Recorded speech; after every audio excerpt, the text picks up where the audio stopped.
Okay, let's get started.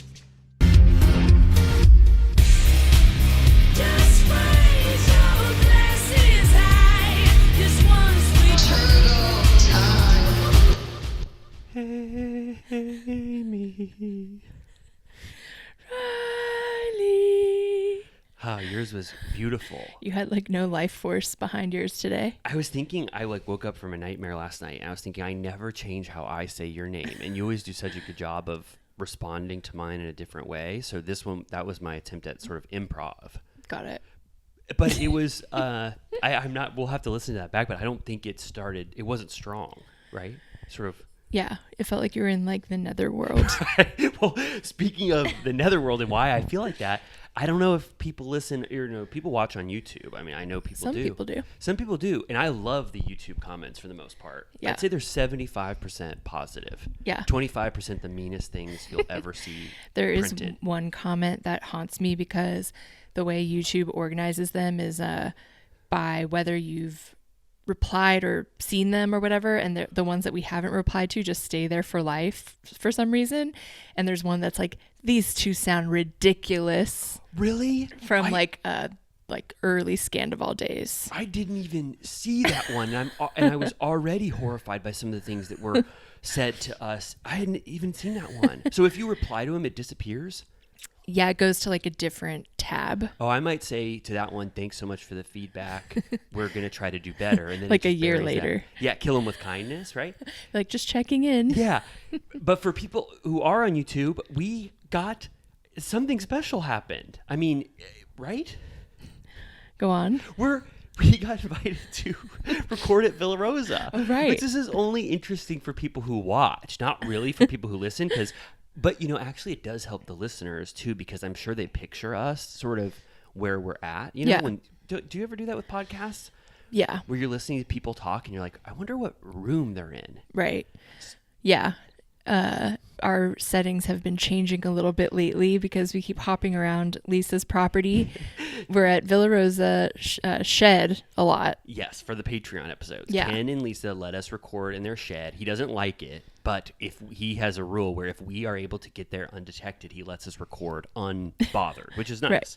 Yeah. But I told Lisa that my house burned down and she was like, darling, please come to Villa Rosa. Lisa's compassion knows no end, which we saw in this episode of It's Vanderpump true. Rules.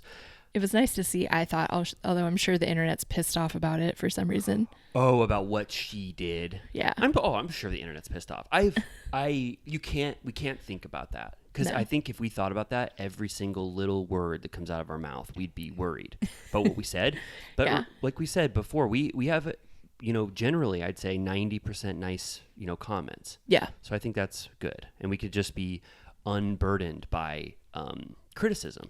For sure. That's the way I live. Me too. So it was nice of Lisa and Ken to invite us into Villa Rosa, knowing that we're, going through some hard times. And we've been sort of like, I was going to say, we're sort of like vagabonds. Is that still Yeah, the I term? have a little satchel bindle. Bindle. Yeah. Spindle? No, I think you're right. Spindrift. No, you're right. Bindle. I know have we said this before? I don't know.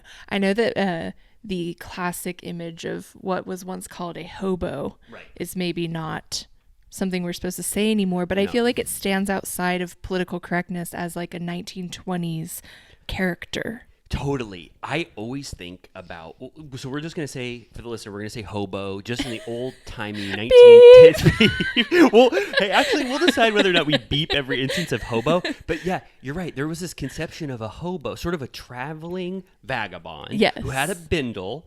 And if you left your pie out on a windowsill in sort of like your neighborhood community, you might unfortunately have a hobo who was so hungry that they would steal pies off the windowsills. He followed the hobo code as shown on Mad Men. That's immediately what just came to my mind. There's like a little like etching of a pie This person always cooks wonderful cherry pies or apple pies, and they would put a little thing that said "fresh pie" with The little lines coming off. Yeah. The police are like, "Ma'am, I'm sorry, you have been entered into the hobo code cave. You are never going to be able to put a pie out again." Yeah, and then if the pie was especially good, they would show a hobo that was floating over the pie, getting the smell lines up his nose and wafting into heaven, sort of. Yeah. But it was sort of like you said with Don Draper. They would also put a thing that said, "This guy is an easy mark for money." Yeah. Tell him any sob story you want, like because back then hobos. I'm just kidding. Ramona would say hobos. She does? Like how she says kudos Oh, right. instead of kudos. Yeah, but we don't say that anymore for the most Right. part. And I, for one, I'm not going to speak for you, but I think it's better that we don't. Yeah. 'Cause I don't even know what hobo stood for. Yeah, we might not want to find out. I think- Bohemian? Maybe. Homeless bohemian? Maybe.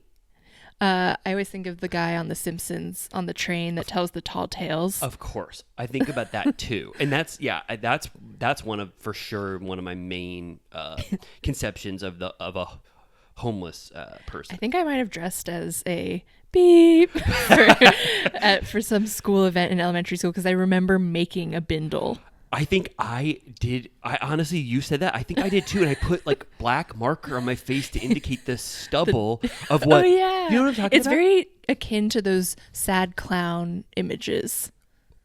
You're right. They sort of looked like it with the sort of white paint and the Like an cherry red. oversized plaid blazer. Yes. I think they were just so remarkable back then, maybe because there was, less of them, or during the Dust Bowl, Totally. There were more- Hoovervilles. What'd you say? Hoovervilles. It's giving Hoover- grapes of wrath. Hoovervilles. You said Hooverville from It's a Wonderful Life too, right? Is that? Well, in It's a Wonderful Life, they weren't called Hoover. It was called Pottersville. Oh. Because do you remember? Did you ever watch It's a Wonderful Life? I've seen it. Oh, okay, well, Potter, old man Potter, the meanest guy Okay. you've ever met. He was sort of this guy who just wanted to take advantage of people. Anyway, when George Bailey wasn't around, George Bailey was loaning people money and letting them subsist on a moderate income. But when Potter took advantage of them, they all had to move into these sort of like Hoover-esque Okay. town, I see. buildings that were I not see. good. But Yeah. I mean, those were fucked up times. I know it's so much. We're so removed from those times, right? Yeah. I remember, was this because of World War II or I don't remember if it was Dust Bowl or World War II. Maybe it was World War II. But they were using all the nylon for the war that women started just drawing the line of the tights on the back of their legs so it looked like they were wearing tights, but actually they couldn't buy them anymore. Dust Bowl. Dust Bowl fashions. Anyways, That was Dust Bowl. No, that was so Dust Bowl. Yeah. Yes. The minute that's you why. I mean, I know you're into World War II. Yes. I totally get that. I also think, talk about, wasn't there a Ken Burns Great Depression? Or am I making No, there's that a up? Dust Bowl. There's Dust a Dust Bowl. Bowl. Yeah, and Yeah, he yeah, talks yeah. about that. There's a full episode Okay. dedicated to when they would draw on what did you say? The negligee or whatever. Not negligee. They would draw on a nightgown. They're just fully nude. We apologize, obviously, for the Dust Bowl. The Survivor Little Dust Bowl Tip. minute. We're only laughing because we're uncomfortable with how horrible things were. Do you think we have any Greatest Generation listeners? Of course we do, and Maybe we a love few. them. And honestly, I think that enough time has passed where they can sort of chuckle at sort of the hardships that they overcame. I'm in a new era now, not World War II. I'm in a Victorian era now. I've been reading this Bill Bryson book. Oh, he's great. Jimmy recommended it, and he said that you have listened to Bill Bryson's like that Shakespeare book. I'm Bill Bryson pilled. He's good. He makes it. It's so entertaining to hear about the past, and he made a whole book about his Victorian home and all of the Victorian shit that led to this home that he lives in, like the 1700s and 1800s. And I'm just at the like Gilded Age now, where Thomas Edison was trying to make concrete homes, and Americans were getting rich as hell from love like that. steel. It's fun, so I can't recommend Bill Bryson's At Home enough. Wow. It's really fun. We watched, listened to his like 1929 book. I think that's the year it was. Yeah, where like a bunch of shit in the summer of 1927 or 29 Yeah. happened, like the world's fair or something. Yeah, it was all kinds of fun stuff. Yeah, it was like the Wright brothers and like all this shit. And one of them was about Babe Ruth was at his peak at that time, and he was a party pig. Like, I was inspired. I think he was like an alcoholic, and I don't know, TBD. I don't remember if he was like a truly bad guy or whatever. Right. That's for another day. But Yeah. he would just party really hard while he was playing, like the night before, after staying at hotels and stuff. And there was a quote that literally sounded like a rap song. It was basically like, if you're not going to drink and fuck, get the hell out of here. And I was like, he's awesome. Wow. And he meant anybody in his hotel room that wasn't ready to have sex with him or drink with him. You know who I heard said that exact same thing?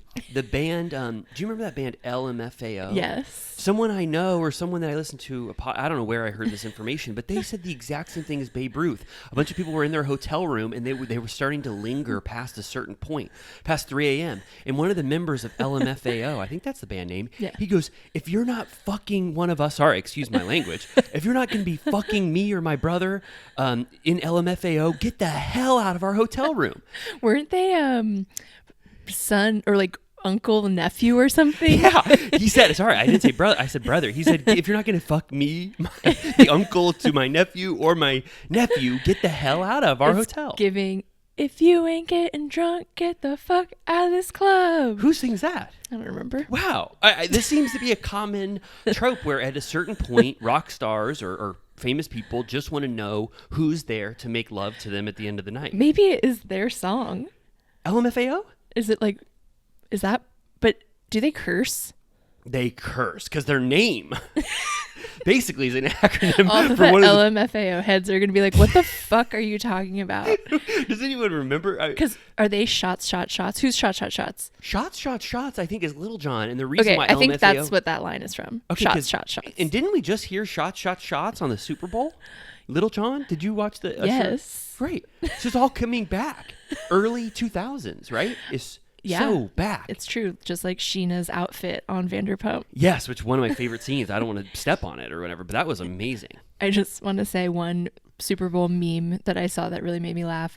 It was like, if I was Taylor, this is how I would show up to the Super Bowl. And it was an image of when Kim Zolciak did that nude shoot where her body was painted to be wearing the Falcons jersey. And it's like so disgusting. I saw that too.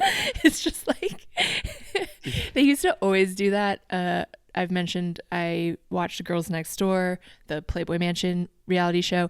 They would, for all the Playboy parties, they would always have painted ladies. And it's just a very funny thing to me, especially when it looks like clothes, but it's not. It is. Because you have to imagine if you went to a party with someone and they showed up and you looked at their outfit and they had a painted on suit or whatever, but you looked closer and you saw... Nips. If you were under the assumption that they were wearing clothes and then you found out that there's nipples and possibly... If I remember correctly, the Kim Zolciak one, they tried to make it look like her jersey was tied up on the side. So they added this little like knoblet of like, I don't know what. Where did she wear that at? To the I think Super Bowl? she took photos, like boudoir photos for him. Kim is sort of back in the... Oh, and she's wearing a jersey because Croy would like that. Yeah. Better times for them. Rip. Well, I mean, Kim now I think has the biggest chance of potentially being back on Atlanta based on the major upheaval that is happening on Atlanta. Yeah. Did you read that? What's the tea? So, well, I didn't even mean to do that much of a segue, but it was a good segue from Kim to. So Porsha was recast. On Atlanta, which is a huge deal for me. I mean, I think Porsha leaving was a detriment to Atlanta. I always loved Porsha. She's one of the only cast members that's ever left willingly and wasn't fired. She just wanted to get away and try her own thing.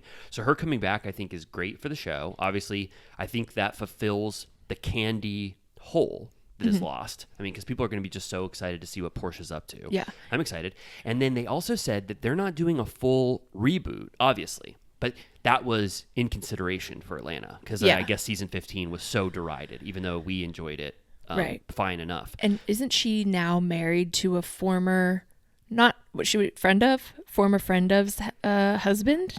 I think so. I have not checked in properly on Porsha, even though I loved her so much. I have a hard time keeping tabs on people when they're outside of the Bravo universe, so I don't know, but I think that's the case. Yeah. What's his name? I don't know. Okay.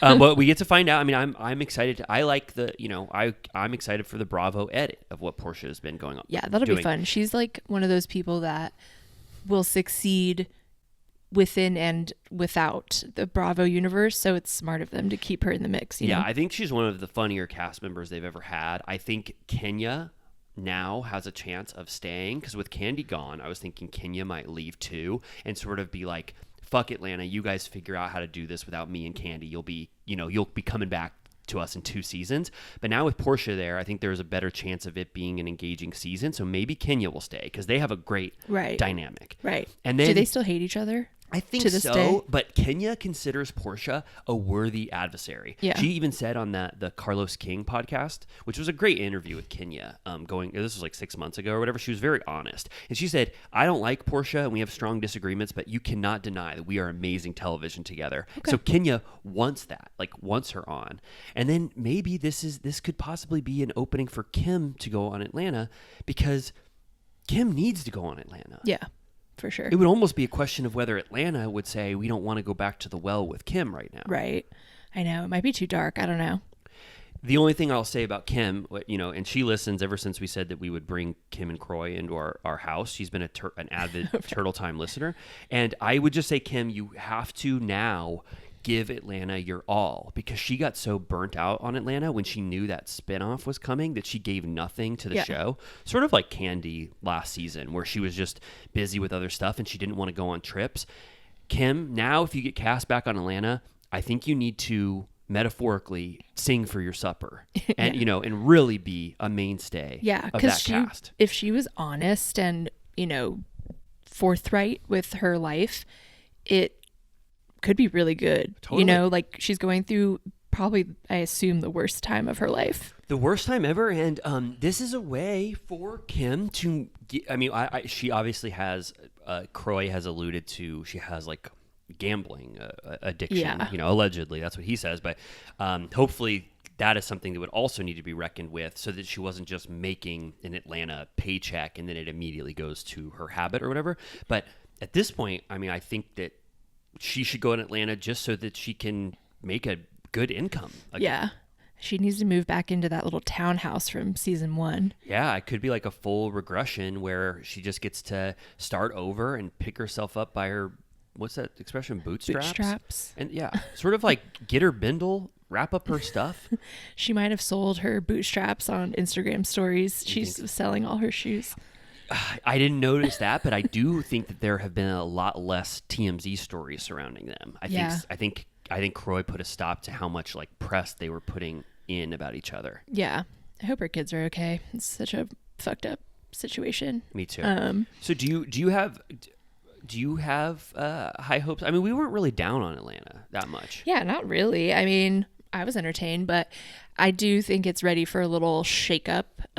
Candy was so over it. I love Candy, but I think the show is just one of the 10 things she does. So she was kind of eh. If she can't get an Emmy from it, for the sought after E and EGOT, I think that her priorities are elsewhere. Right. I know, because she's acting on other shows at the same time. So I don't know. Yeah, I think she can move on. She can come back later, maybe.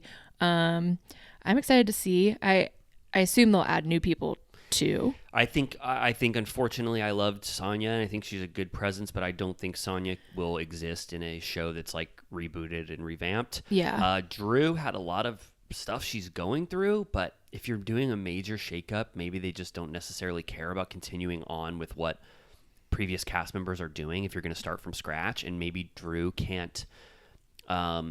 doesn't live up to the new standard that they're going to have for Atlanta with her existing storyline. So I think Drew would probably be on the chopping block, and then new cast members potentially. Yeah, I get stressed out thinking about. I know. I'm excited for Atlanta. I didn't really think that it deserved this I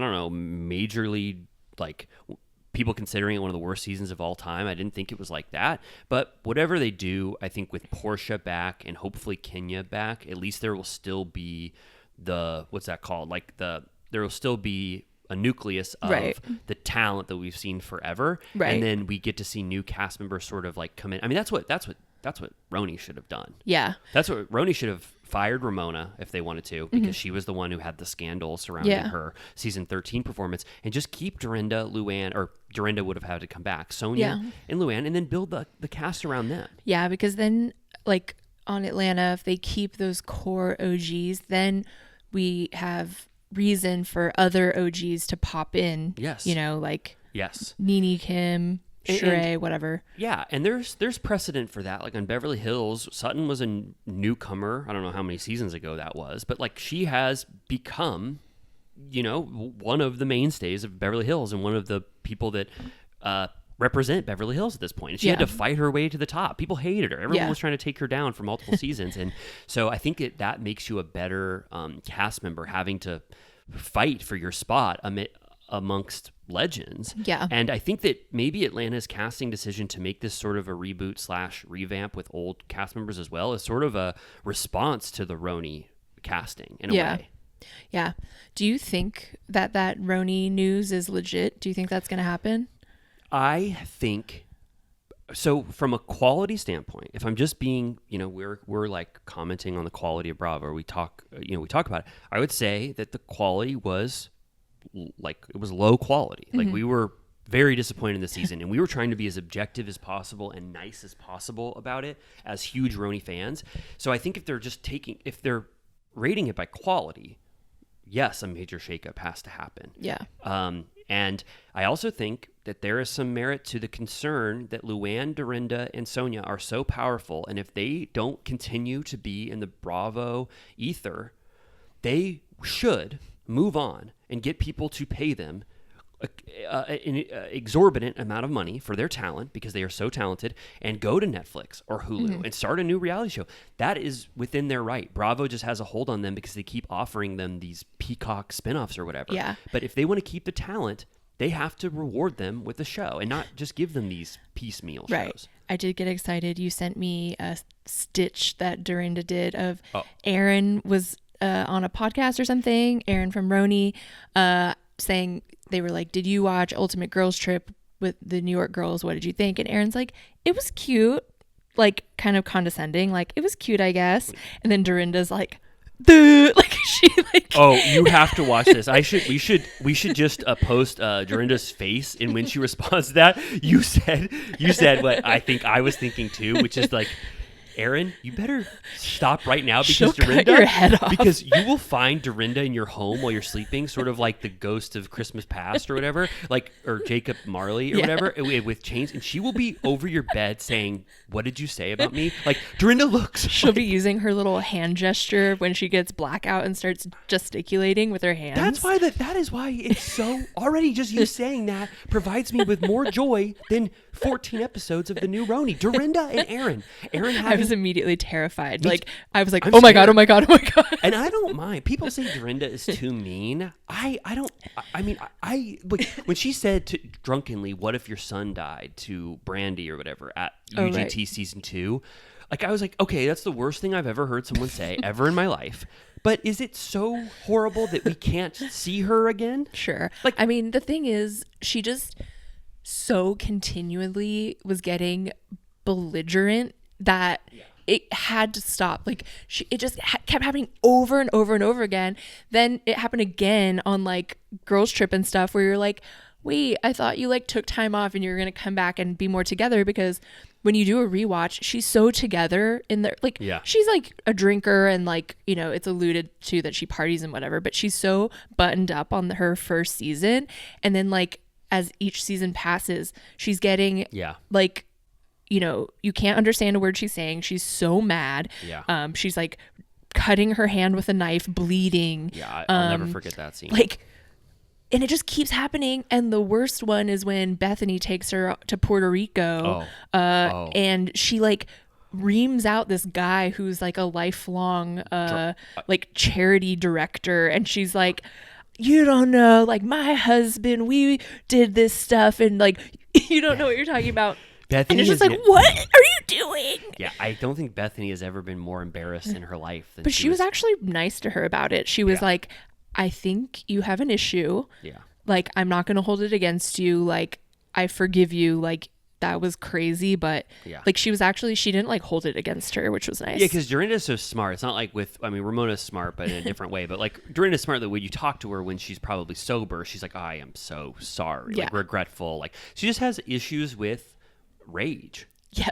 And rage is one but of it's the like, then like work on that. Right. I don't think. I guess. I was saying in defense of Dorinda, like coming back on Roni. I would say if it's going to perpetuate potential drinking issues and rage issues, then maybe it is not. I want her to be in an environment where she thinks it's safe, Right. and healthy. Right. I was hoping that post John, like if her and John broke up, that her life would get better, but it seems maybe the same. Does John come off different on a rewatch of Roni, a recent rewatch?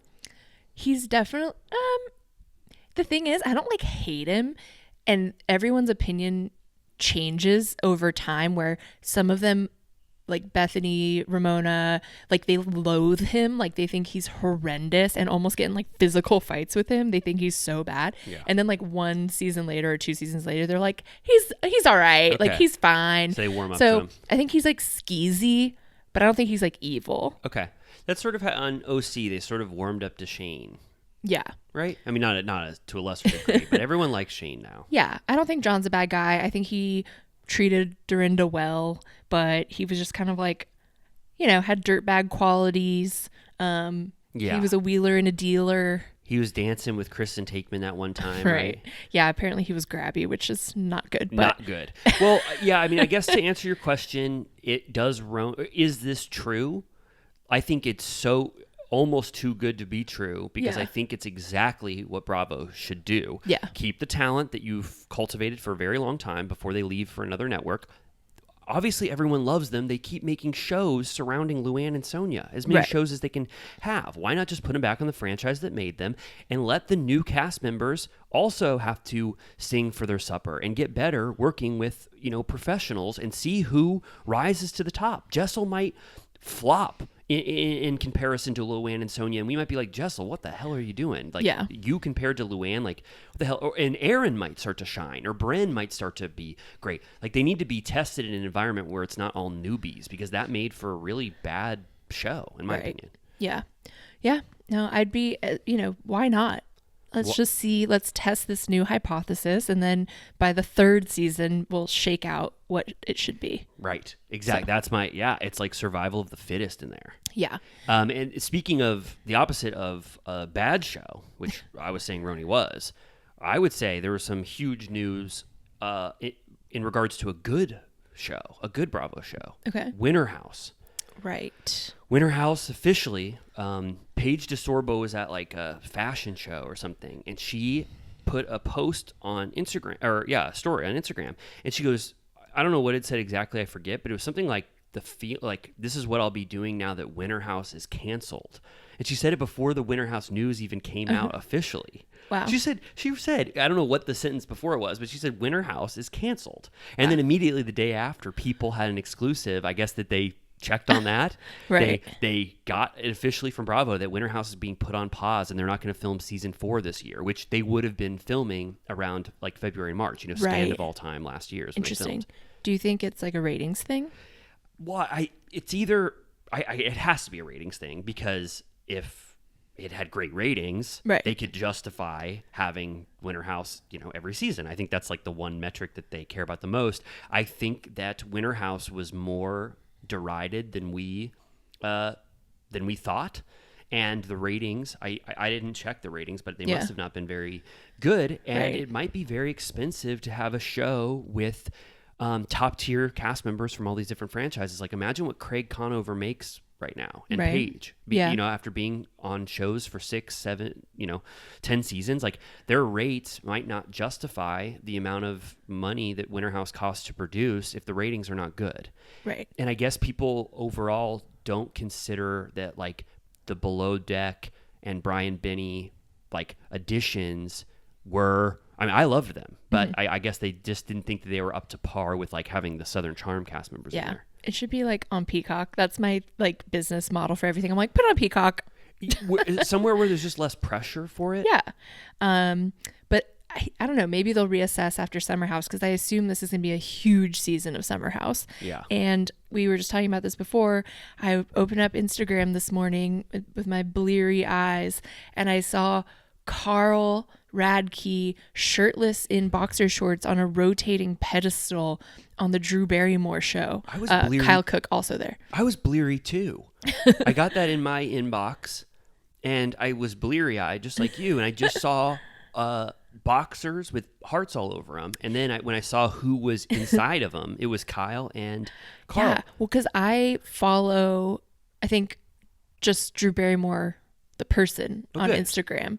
And so he was facing away, and she says something about, like, she's like, so Carl, whatever. And then I heard his name, then I saw what he looked like, and then he started talking, but still hadn't turned around. And I was like, what? Like, because it wasn't, Loverboy or Carl's Right. account. It was just Drew Barrymore's account. And I was like, what? And then he turned around. It was him. And then Kyle was there too. And I was like, what the hell is this? Yeah, and I guess for our little turtle cuties, I don't think we still know what it was. Right? I mean, I guess they're doing promo for Summer House, I assume, because it's on next week. Right, of course. I thought it was more lover boy centric because it Maybe. was Carl and Kyle. But It had something to do with Valentine's Day. They, it was something about probably that they were hunks. She was asking them questions. Carl, while he was rotating shirtless, she asked him if he was single, which I'm like, do your research, Drew. yeah, and what did he say? Yes, He said, yeah. But he gave some like nice answer about how he's focusing on himself and like his like wellness and his friends, family, and career, and trying to be smart about his next move or whatever. And Drew Barrymore was like, I love that. She was like, it's giving awareness, like self-awareness. I like that. I like Drew Barrymore. She's sweet. I mean, she got I know. briefly kind of canceled, but I think we should all. I know that it was scab behavior, and I don't understand why she did that, but I think she has a good heart. I know why she did it, and I don't want to get into it because I know that our scab. Someone's gonna put a big rat outside of Villa Rosa right now. We cannot have that at all. But I just think Drew Barrymore is a good person. I think that I can say that with high confidence, and she should not be berated for one mistake that she made during a very tense, horrible time Sure. in the entertainment industry. And I like her, and I think she's a good person. Yeah. It was just a weird move considering she's been in the industry since she was like 3 years old. So she definitely like understands the moving parts. But Yeah, I certainly don't want to justify her behavior at all, but I just think now it's time to move past and forgive. I think the world has. Good. I'm so glad. I mean, she deserves forgiveness. No one is irredeemable for the most part, except a few horrible stinkers. Do you ever think? I was just thinking of this when you said Carl was wearing his underwear, rotating on a spinning thing, talking about Lindsay. Do you ever think that Carl? We've talked about this a lot. The parallels to Sandoval, but Carl really is the model for how Tom Sandoval should have gone about breaking up with Ariana. It obviously wouldn't have been well received at all in any way, and we would hate him for a certain amount of time. But Carl did the hard work of addressing real issues on camera, which people... Yeah. Lindsay says, "Oh, my, you blindside, hashtag blindside." But he did the real work of doing that. The conversation or argument devolved to a place where Lindsay wanted to break up because she's sort of all or nothing, right? She's sort of black and white. And then now he's taking time for himself. He's not saying he's in a relationship. He's not doing any weird stuff like kissing women, licking tongues with like, you know what I mean? Right. He's not even trying to be like a sexual Lothario right now in this time. He's being respectable. He's like minding his business. He's also like, I mean, no offense. You're gonna say he's looking good? Oh. Living his best life. Yeah. Unbothered. Unbothered. Unbothered. And I'm not saying that Lindsay was encumbered him. Yeah. I wasn't saying he's now unencumbered. I'm just saying he realized there was something wrong in the relationship. He did a very hard thing, one of the hardest things you can ever do, which is break up with someone, especially they were about to get married. Yeah. The worst time in the world. And now it seems like I haven't even heard him say a negative word about Lindsay. All of the negative, which it makes sense. But I'm just saying he hasn't ever like got into the mud to justify his behavior about this. Yeah, no, I mean, I think I can see the tides turning on the internet already, and we haven't even seen the first episode yet. They did by the preview. They're like, Yes. they were like, Carl, Yeah. I think some people still don't like Carl and still don't trust him, which whatever, fine. But like, As long as you're not just completely in the bag for Lindsay and realize that it's very clearly going to unfold that they should not have ever gotten married. I think, well, we already thought that, so it wasn't a surprise that this relationship ended. And then also just the trailer showing scenes where Carl is talking to Kyle about it, hearing advice from his parents about it. It's like, okay, so this was a evolving thought process that Carl had. It already fully swept #blindside away. Right. And seeing her version of playing out as Bizarro bad seed Ariana is still fun to this day. She keeps doing like, sorry, I'm being kind of mean. Can we be mean for a second? Little cuties. If you don't like mean comments, go 1 minute in the future. She keeps doing like Bobo magazine covers, which is like, I mean, that's kind of old school Housewives. Lindsay where it's Weekly. Yeah. Right? Yeah. It'll be like Hubhouse. Blonde girl, Gazette. Isn't it like when Ramona was on that like Free Weekly or whatever? Am I remembering that correctly? Sonia was on like Latina, like I don't know what magazine. I mean, no offense, but Lisa was also on a couple of those too, where it was called Lisa Monthly. Oh, right. It was like Hollywood Boulevard Daily. Oh yeah, what was the one that she was always doing, like Beverly Hills? Yeah, that one was like a little more. But it was like she was like the editor in chief, like the at large or something. That guy was sort of a Truman Capote-esque. He was. Where is that little guy? I don't know. I liked him. I know. He was always like, "You're fabulous, Lisa." He goes, "Lisa, guess what? We're putting you on the cover. I know we had you on the cover last month, but I think this month would also be a great time to have you on the cover." And Lisa was like, "They're like, sure." Can Pandora do a jewelry spread for us? What were you saying? You were saying, oh yeah, Lindsay. Yeah, it's just like everything is just like a flop in my opinion. And she thinks landlord. everything's a win. She's #landlord, which, by the way, I haven't gone back and checked on that video in a while, but I swear to God, the comments were 9 out of 10 agreeing with us. There were a few that were saying that it was like BS to judge a woman for trying to make a second income or something, and I was like, sure, whatever. Bye. Judge a woman for making second income. That's what we're doing when we're giving critical misogyny. Yeah, of course. Okay. But and all the comments were like, honestly, I was terrified to read them, but they were all pretty good. So I feel good about that takedown. Yeah. So that was flop number 1. All of her, what was that reading she did the other day? Oh, I didn't see it. What? I didn't watch it because I didn't want to. There was some like funny Her memoir? No, it was like you know when they do like celebrity readings of a script or something. Yeah, when they do, yeah, of course. Like those table reads with other people reading the parts of. I think it was like, it might have been a Bravo show, and then they had random like Bravo people reading, and she was one of them, and I couldn't make myself watch it. She reads Ariana's lines from the reunion, tries to like. Yeah, it was probably something like that. But yeah, I'm just like, I'm not interested.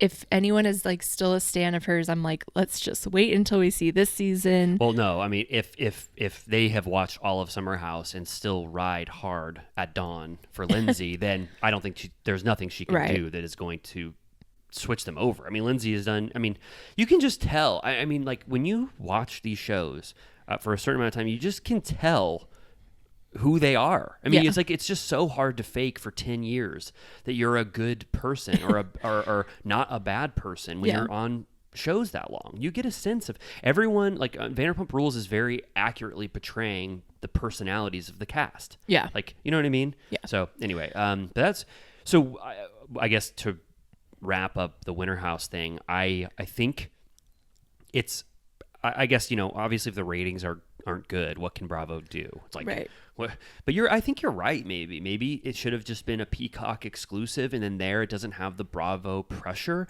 But I think that people are giving it short shrift, which is a word I say now every week, because they didn't see the Southern Charm cast, like Paige and Craig and Sierra, which I love all of them. Yeah. But I felt like Brian Benny, Katie Flood, and whoever else, Casey.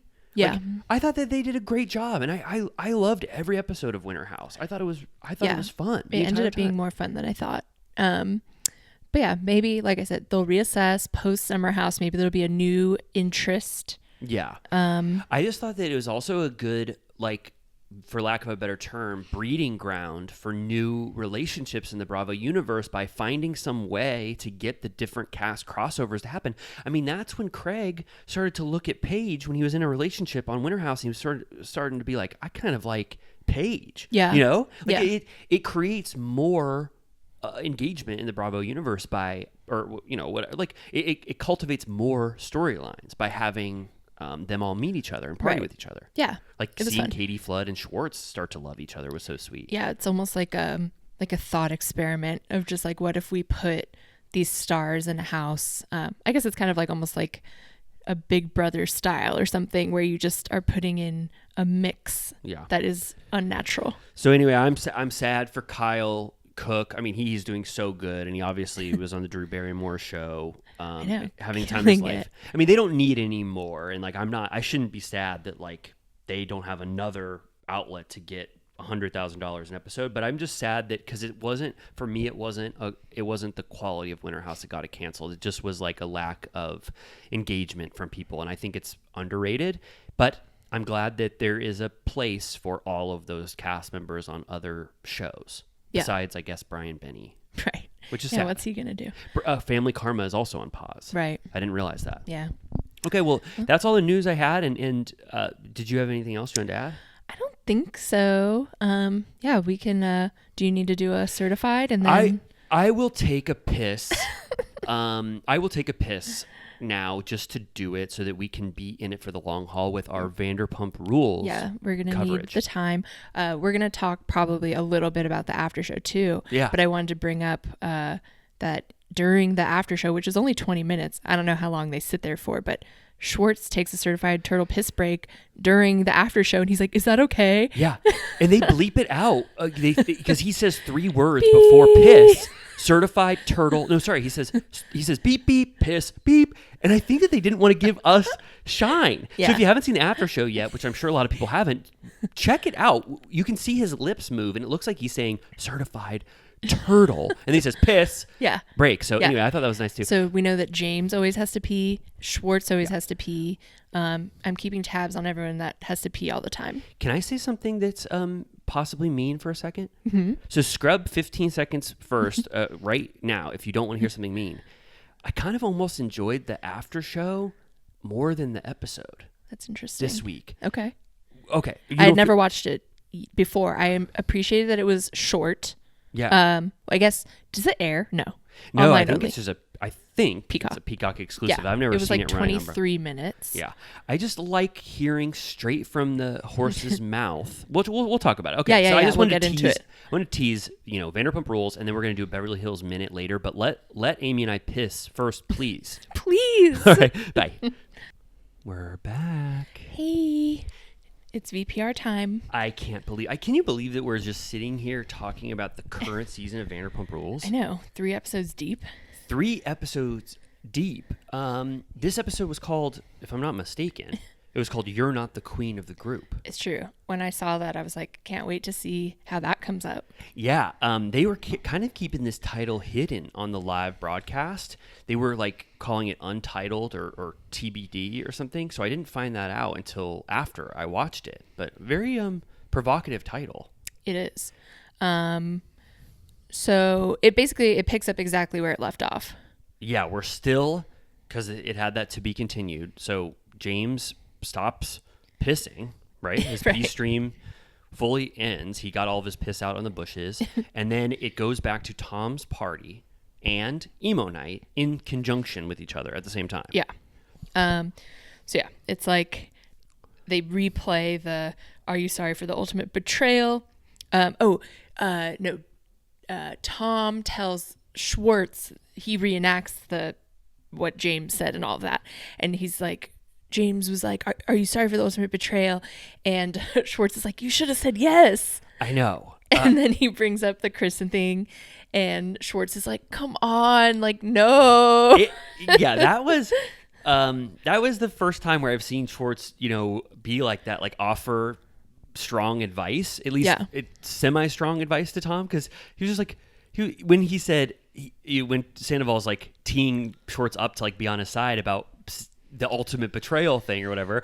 Schwartz is like, just say yes. Yeah, like who cares at this point? Right. And he's like, he did the same thing, but way worse. Yeah. And then they show Maya, the dog, who's like, Oh, I didn't see that. Did Maya she sort was of like, cock her head she a looked little bit? shocked. Yeah. And then Schwartz says, like, so I did like his reaction. Like, oh no, you brought up Kristen. Oh man. But he doesn't fully say, like, you should just be contrite. Like, you should just, no buts, just apologize to everyone as long as they can stand your apology with no justification. I think that's what Schwartz is trying to say. Yeah. And he can't believe that Tom is still excusing his behavior. And then Schwartz says, just so you know, you're going to need to change tact because every single person in this group is going to come at you, wanting something like an apology. And if you just get angry, it's not going to be sustainable. Right. Which is good advice, but it's like not so definitive because Schwartz likes to have a lot of ambiguousness to it, but that's pretty good advice generally. Right. Like, but well, he doesn't it's like, yeah, like you're lucky that in this universe, James came to your house. Like that's huge that he entered your home. Yes. And then, you just refused to play ball and ruined your way in. So it's like, why did you even invite him then if you weren't going to entertain the conversation? I think it's what you said last week where it was like the words ultimate betrayal just sent like the rage or whatever or indignation up Sandoval's spine that he could not retort to that because he's like he can't accept that anyone would classify something he did as the ultimate betrayal. Right. And he loves going to the past to basically the Jack's defense. You're no angel, sweetheart. Yes. He loves doing that. Yeah. It's crazy though on this episode. So like we said, Sandoval looks pretty good at this point, even though he just got back from being tortured on World's Toughest Test. We said that, right? Yes, we did. His skin looks good. He looks healthy. Because then when they flash back to him apologizing to Scheana or whatever, you're like, oh my God, I forgot how on death's door he looked. Like so skinny, sallow, the mustache just like dripping on his face. Like he looked terrible. His mustache was like up and down, like it like looked patchy and stuff. I was like, damn, like the mustache did not look good on him. No. Like I accepted it in the moment, before Sandoval. Before shit went down, I thought it was kind of fun. Yeah. Like at the beginning of season 10, like you have to, I think, look healthy to have a mustache. When you look sick and have a mustache, then it becomes weird. That's a truism that you just said that we've never touched on before. You have to look healthy to have a mustache. I think that's true. And also, people don't say it. No, they don't say it enough. Also, he had a bunch of, if you look closely, he had a bunch of breadcrumbs and soup in his mustache from Crafty.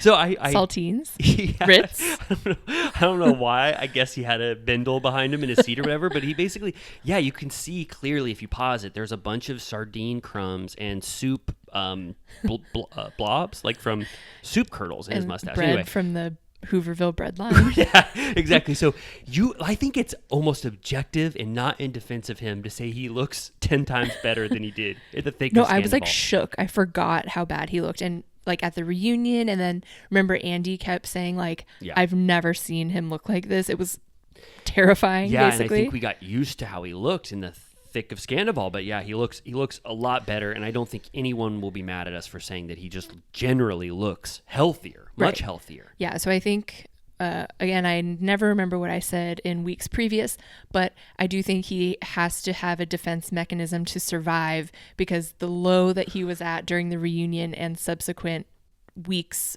before and after were not sustainable. And so I think his apology tour like almost took his entire life force away. And so now he has to be a little bit in denial just to like survive.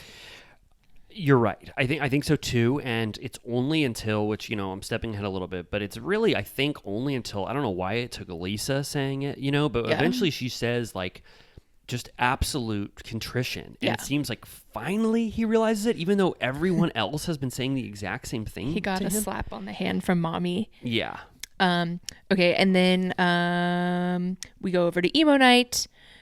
James fills in the group on what has just happened. Yeah. I think I have to say, I don't think James did the best job explaining what had happened here. No. Yeah, I don't know. He's sort of like, I don't know if he felt uncomfortable in the emo night environment in that like dressing room area or green room, but like he says, I just got back from whose house. Mm-hmm. which he's the second person who says you know who in this episode. Okay. You know what Yeah. Schwartz also says you know Right. who. Like They're scared. Yeah. They can't speak his name. Yeah, And then and- Ariana says, "You mean my house?" Yeah. My house that you just got back from." know my house. You know my, which everyone just keeps forgetting that this is Ariana's house as well. Right. Yeah. And then he says he sort of gives the high level summary of what happened, but I just felt like he just didn't. I've never seen James, like, he just didn't do a good job explaining what had happened. He said something like he texted me, which I thought was really manipulative, because he thought that like on his birthday I wouldn't be able to like come at him or whatever, and everybody's like, okay, which he hadn't explained that before, that's what he thought Tom Sandoval was doing, and I didn't read it that way either, that Tom Sandoval was taking Right. advantage of. It more was like we all understand that it was a scene. Right. Yeah, I guess so. And then he brings up that Tom mentioned 10 years ago, and everybody sort of has to think for a second of what James is talking about. And then I Right. think Scheana says, Kristen? Right. And then that's when Ariana says, which they sort of give the edit to show this is true, which Ariana says Yeah. he has no one around anymore that gives him honest feedback. Yeah. And the only people that will listen to him now are people that he pays. Yeah. And then the editors were just like, well, I think we have to put scenes of The him. yes man cut of him being like, and like he fucked her on my bed with my condoms, and people being like, yeah, that's crazy, or like, oh my god, that's fucked up. Billy Lee, he tells us to Billy Lee, he's going into detail about something from 10 years ago, about what Yeah. James did with Kristen, which I was saying, like, at what point does this stop being an example you can use? But the fact that Billy is like, she's like gasping, shocked that Hand James did over this, her mouth. It's like you've heard this before, right? You watched the show. Every episode of the Come on, show. girl. He's already talked about this. I'm sure James has talked about this. It's course. like, you're not shocked by what Sandoval is saying here. And it is true that no, he doesn't have anyone that just pushes back. Schwartz tried to. Yeah. And then Schwartz has to leave to go to emo night, Yeah. to be with his other people that Yeah. he cares about. Scheana did say on the after show that she exempted Kyle Chan from the yes man narrative, and they all agreed. I like that too. I was going to bring that up, but it's perfect to say now. Kyle Chan is not like Jason or Billy Lee, Scheana says. Apparently, I mean, it seems like Kyle Chan for some reason gets a pass across the board. Like, I feel like even maybe Ariana, I'm not sure, but it doesn't seem like she hates him. She went to that party in San Francisco for him. Yeah, I think they must know Kyle Chan's heart more than we even do, and Yeah. I believe Scheana when she says that Yeah. Kyle Chan Yeah. possibly pushes back. Did Everyone you like agreed. the after show? Getting all It these was little fun. tidbits. And I would like to know when it was filmed. I think it's like a month ago, much more recent. Did they do them all at the same time, you think? Or like maybe a chunk of them? I don't know. I think maybe a chunk of them at different times, but it's fairly recent. I don't know what gave me that clue, but they talk about things that are like within the last month for the most part. No, So I it's good because my main, not gripe, but like challenge watching the new season is having to recalibrate my mind for the May, June Yes. anger or whatever. Yeah.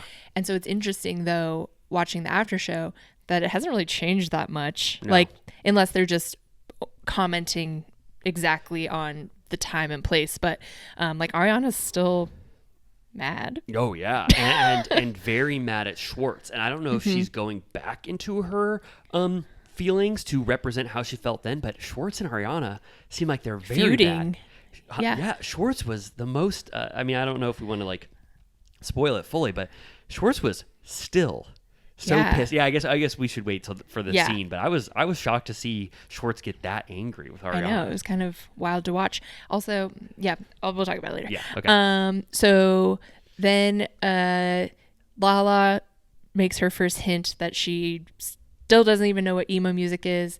She jokes that is Nickelback emo, which No, I guess. The answer is no. the answer is no. I guess I would love to know a little bit more about Lala's musical journey. The Yeah. fact that she never brushed up against emo in any capacity is kind Right. of wild. Yeah. She's from Utah? Yeah. Yeah, I don't know. Yeah.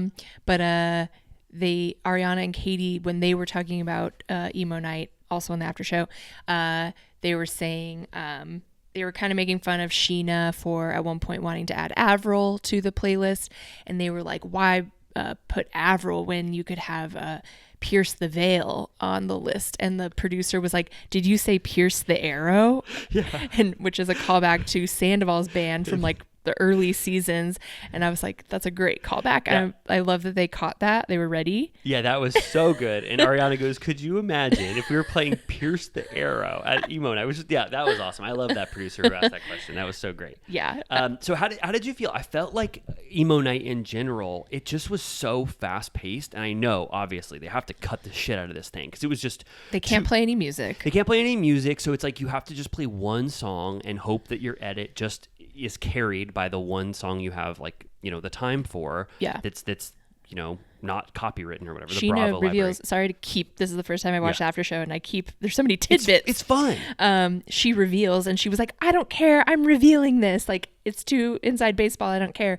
She revealed that she basically came up with the idea of the emo good as gold, because what was the original song that she had heard an emo version of? Oh, she had heard Since You've Been Gone. Since You've Been Gone. Yeah. Did a screamo version. And so then she was like, "Holy shit!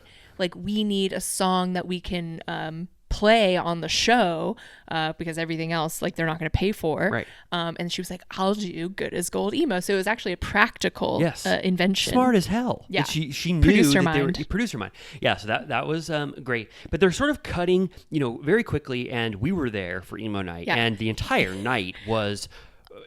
You know, there were so many powerful moments. I mean, like, we were seeing Kristen there. Yeah. We were seeing James and Schwartz have a long conversation. I feel like Schwartz had individual conversations with everybody there besides just Scheana. Like, in my mind, I was like, emo night is going to be a full episode of the stuff that happened. Well, we really thought that Kristen was going to be a part of it. Like, this was her, I don't know. Yeah, Like, I thought at least Kristen was going to get the first friend of treatment post the Scandival episode of season 10 where she was introduced back into the world with her Ariana scene. I thought that Kristen was going to get another chance to be in this. I tried to look for if you could ever see her at all, and I did find myself, however. You did? Oh, I know. I saw you. That was awesome. I'm like a blob in the background in the shadows. Maybe I'll post it on Instagram. I was wearing a Lisa Simpson sweater dress. And so I noticed that before I noticed myself. Like, I'm right behind Scheana in one of the scenes. And only probably I could decipher, but I will maybe post. Hey, you should. Maybe we could do, like, we could put a photo of you on top of it and but you know, do the gradient or whatever so that you're kind of see through, Like just to give opacity, exactly. So but emo night really, as they rip through it, you know, it was so fun. Scheana plays the screamo version of her song, which was awesome. She debuts it, and then the only, like, big piece of information or storyline that they put into the emo night experience was that Schwartz was late for Scheana's set. I know. Because he was at Sandoval's birthday, and they have like a 1-minute conversation where Schwartz just says, "Oh, I missed your set. Sorry, I'm late." And Scheana was like, "Yeah, well, if you weren't, you know, riding for Tom Sandoval right now, you would have gotten to experience that." And she's sort of like playfully pissed off at him. But then that's a through line that they try to carry for the rest of the episode. That one little thing. I know, that was weak, I thought. Yeah, I mean, emo night deserved better, but I guess you're right. There was just nothing you can do with copywritten music blasting the entire time. You have to, I guess, chop it up so that it's quick and fast paced. There must be, like, more to the story. I know that Scheana is good friends with those emo night guys, and I assume all of them are now after that. But, like, they bartended on Watch What Happens. It got basically covered in 2 episodes. Like, I feel like there must have been a great vibe going where they were into it, you know? Yeah, for sure. I also thought, because that moment at emo night where Lala goes, "I don't know anyone who's been cheated on," and then becomes a god. And then they have Ariana holding the mic up, and they show that scene. And I just imagined, I guess, when that scene happened, that, like, there would be, like, Ariana walking off stage, full rock star moment, sunglasses up or whatever. And that was the moment from the trailer. I was like, damn, I don't know. It just felt like it didn't get enough credit for how powerful that was for Katie, Scheana, and Ariana to be doing that. Yeah. But, you know, whatever. I guess, you know, they've got a show to make and they got to quickly race through. Yes. Then, sorry. Oh, I was just going to say one thing about Tom, like, watching Billy Lee. This whole episode, Tom Sandoval has no cast members to talk to. Yeah. So he's left to talk to his paid friends or the hangers-on that, like, were there because you could say Billy Lee was possibly being what's that called? Like, she had ulterior motives for Yeah. wanting to stick by Sandoval through this whole thing. And to hear Billy Lee's like pep talk to Sandoval, which is exactly what Ariana said, Yeah. which is like, Rachel left you in the dust. She abandoned you. I watched you suffer with Ariana. Now you're suffering with Rachel. You even had to go to we were at a comedy show and you had to race out to take a phone call You from were her. at It's her like, beck and call. Becky, it's like, whoa, what? Like, okay, you were at Billy Lee's comedy show and Rachel you called probably and she's wanted to in get a the mental... hell out of there. He goes, oh God, sorry, I have a phone call. Like it's like crickets while she says a joke or something. Anyway, I just thought that it was so ridiculous. Billy Lee's pep talk was like one of the worst I've ever heard. Yeah. Like, Did you notice there was a Team Ariana note on the fridge behind them during that conversation? no, wow, that's I think it was like awesome. leftover from like all the flowers and stuff, but I love that he just left it up during his birthday. Like he was like, whatever. Wow. But yeah, she's like, it's time for you to focus on yourself Right. and to heal. And it's like, all right, girl, you got your minute. Like, Yeah, it's like it's. Congrats. I also felt like Tom Sandoval just doesn't have good scene partners. Like Kyle Yeah. Chan is not very engaging, unfortunately. No. I'm not disputing that he's a good person with good no, he motives, doesn't but talk very much. no, he just doesn't. Like it's like Tom is trying to have Vanderpump Rules like powerful scenes with people that are not up to the par of Vanderpump Rules cast members. So his scenes sort of like flop. Yeah. With all these people. For sure. So then it's sort of like that's the end of the to be continued part, and now we're in like a new episode of Vanderpump Rules. Yeah. Basically, it's like everyone's waking up the next morning or whenever. Yeah. I just quickly want to say that something I didn't realize, Lala lives in Westwood. Oh, I don't think I knew that. It's weird. I also didn't know that Lala had a sweet older dog named Lily. Yeah, she's been in the mix, I think, like the whole time, but not shown a ton, but I remember her. You were so right, and I think our little turtle cuties have already started to say how right you are, that this is the pet edit. I love it. They're like, it's like basically Vanderpump Rules pets. Even with and Vanderpump Dogs came back. Yeah, it's like they want to show Mr. Banks anytime They had can. James going like spee with the treats. And I think those were pill pockets. Oh yeah, greenies maybe. Greenie pill Yeah. greenie pill Yeah, or yeah, yeah. maybe greenies or greenie pill pockets, but I thought that was, fun. There's something very specific about that pill pocket viscosity. Oh, it's good. I use them every day. So I want to say something in general about the rest of the episode, which I found a little weaker than definitely last week's. Last week's I thought was like a high watermark, and this one was a little bit of a underwhelming.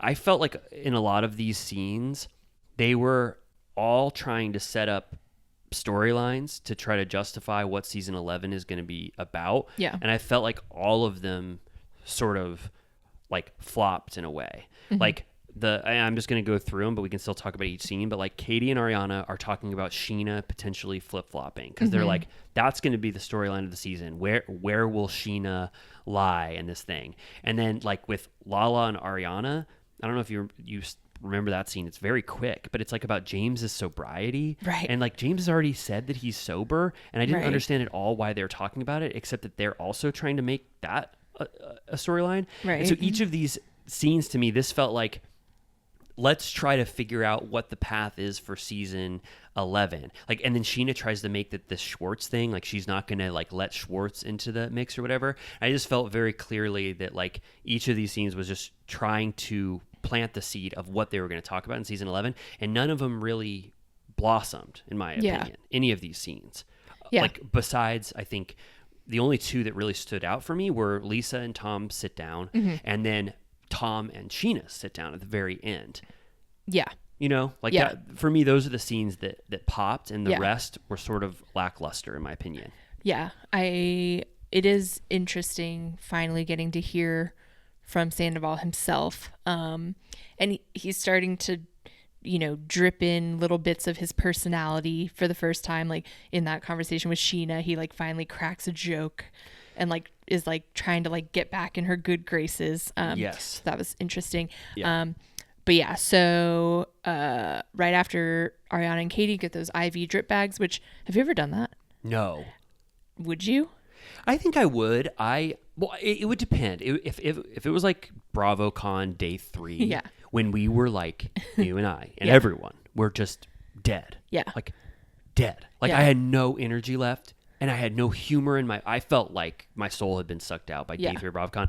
I would have said, Yeah. where's the IV drip? Yeah. I want to see if life if I can still Can live be life returned. after this. Yeah, I'm just curious of how much it actually does. First of all, if I'm hungover, the idea of getting a needle in my body while I'm like nauseous and Yeah, it's like kinda- tired sounds terrible. Yeah, it's kind of jarring. It's like, Yeah. That's not how you want to spend your time. And second, my main problem with being hungover is that I'm exhausted, and I'm not sure that like vitamins and hydration would necessarily make me not need a nap.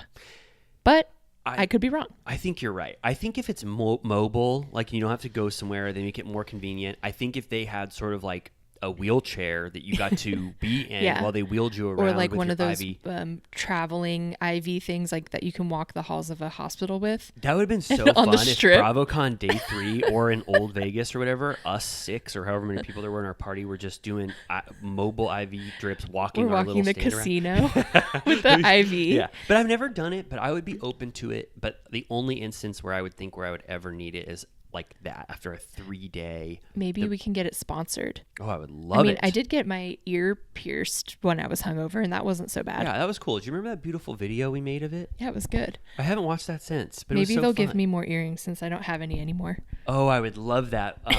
We just have to reach out to that sponsor and say specifically that we need new earrings. They will not be named until they agree. Yeah.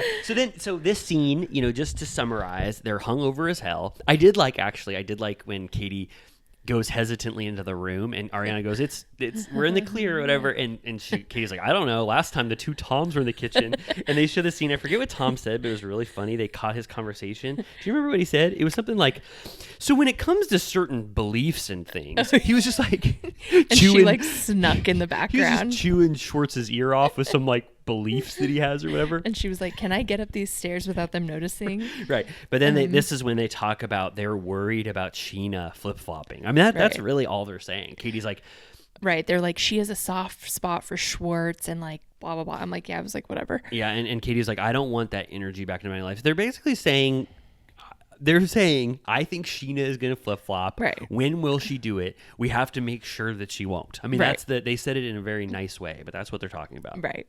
Then we pop over to Pump.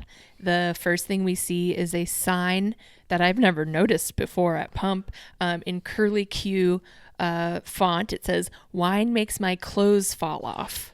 I wanted to bring it up. I have that sign in my house, and you've never remarked on it, but I didn't know that Pump had that. We should have bought it. They should have a what would you call that? Like a closing sale. If we did that, if we went and asked Lisa how much that cost, she would be like $1,500. You know what I mean? Yeah, it's She made would- out of like bronze. She would upsell the shit out of it. I liked it. It was sort of giving live, laugh, love. Yeah.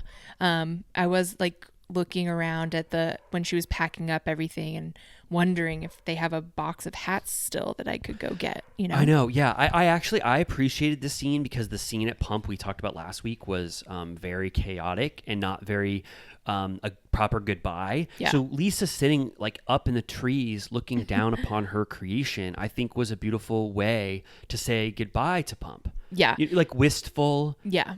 She seemed upset and she calls Ken, which did you notice on her phone is husband? I noticed it, and I started, and you knew I wanted to talk about it. Husband. Cute. I like that. Cute. And I love that she's like, I don't know if we've made the right decision. And he's like, about what? And she's like, About what? she's like, Pump, come on now. And he's like, you can change your mind if you want, which I love how he defers to her. He is. It's cute. He's a wife guy. He's like, do whatever you want. I'll support it. And she goes, I would if they would revert back to our original rent, which I used to love. Yeah. And I have heard since it's been all over the news, and I read the news. And Lisa, I'm not speaking out of school. We love you in your house. She even has the don't drink wine, or drinking wine makes my clothes fall off right now up what I'm looking at. But anyway, but I have heard that they did not raise the rent on her, that they were delinquent in COVID payments. Like they got a deferral for a lot of rent during COVID. Lisa and Ken were like, I mean, delinquent is the word that they use. Yeah. I don't say that. They're not delinquent in my mind. But that the rent was the same. And Lisa is just using a rent increase as an excuse to talk about why Pump failed. But in reality, it was that Pump's success might not have generated enough income to pay back their delinquent. I see. Isn't that, I Well, I mean, was wondering whatever takes it over, which it was announced what it was. I forget now. Ken and Lisa's Well, Treehouse restaurant is in yes. the works. We just have to convince the owners to scrap their vision of what they think it should be for ours. Make sure that we're not due those back payments. No, I think I want to be sort of, what's that called? Mailbox money. 10%. Yes. We created the It's just like a licensing fee. Amy and Riley's Villa Grigio licensing company. We created one of the best things you can ever do with your space, and you take the credit for it, obviously. Yeah. But they pay everything. We get 10%. Yeah. I was wondering, like, whatever it will become, I'm like, who is going to be able to pay more than that rent, you know? Yeah, But and it's also like Lisa did so, I don't know if like old man Potter from It's a Wonderful Life is going to take over the space and like cut down all the olive trees. But if not, they got a huge gift that Lisa planted these beautiful trees in a rental space. I know. Like someone just gets to have that. I would love to know. I would be too scared to ask her about that myself because I feel like it's a hot topic. She'd be sad. Yeah. But I'm like, yeah, I mean, you can't uproot them. I mean, maybe you could. I don't know. I don't think she would uproot them. I think it would. She's just like, they're just here for the next property owner. Yeah. And they're fundamental to our concept. Right. Yeah. So then Sandoval rolls up with some nice looking flowers. He Did spent he a look pretty like the penny on cat? those. What the cat dragged in? Yeah. Who ate the canary? Lisa looks like the cat who ate the canary, and Tom comes in looking like what the cat dragged in. I thought It's a cat with a canary in his mouth getting dragged in. right, and he brings a big box of flowers, which customarily that's a great way to get on Lisa's good side. So if we ever do talk to Lisa about anything, we should give her flowers. Yeah. And he says something which I thought was kind of fun. Yeah. He says, "I know bringing you flowers is like bringing sand to the beach." And Lisa says one of her best retorts I've ever heard in my life. She goes, "Well, this ain't no beach, kid." Right? Yeah, I was like, that's giving old school, Lisa.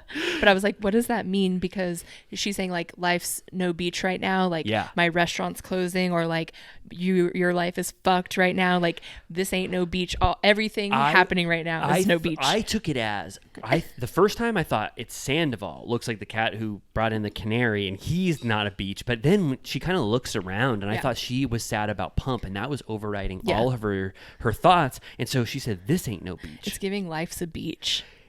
Life's a beach. What is the second part of that? Life's a beach. That's so it. Play in the sand. Oh, life's a beach. Maybe there's a second part. I feel like it's like life's a bitch, And but then it's like life's a beach. And life's a beach. I don't know. I feel like it's just like a common T.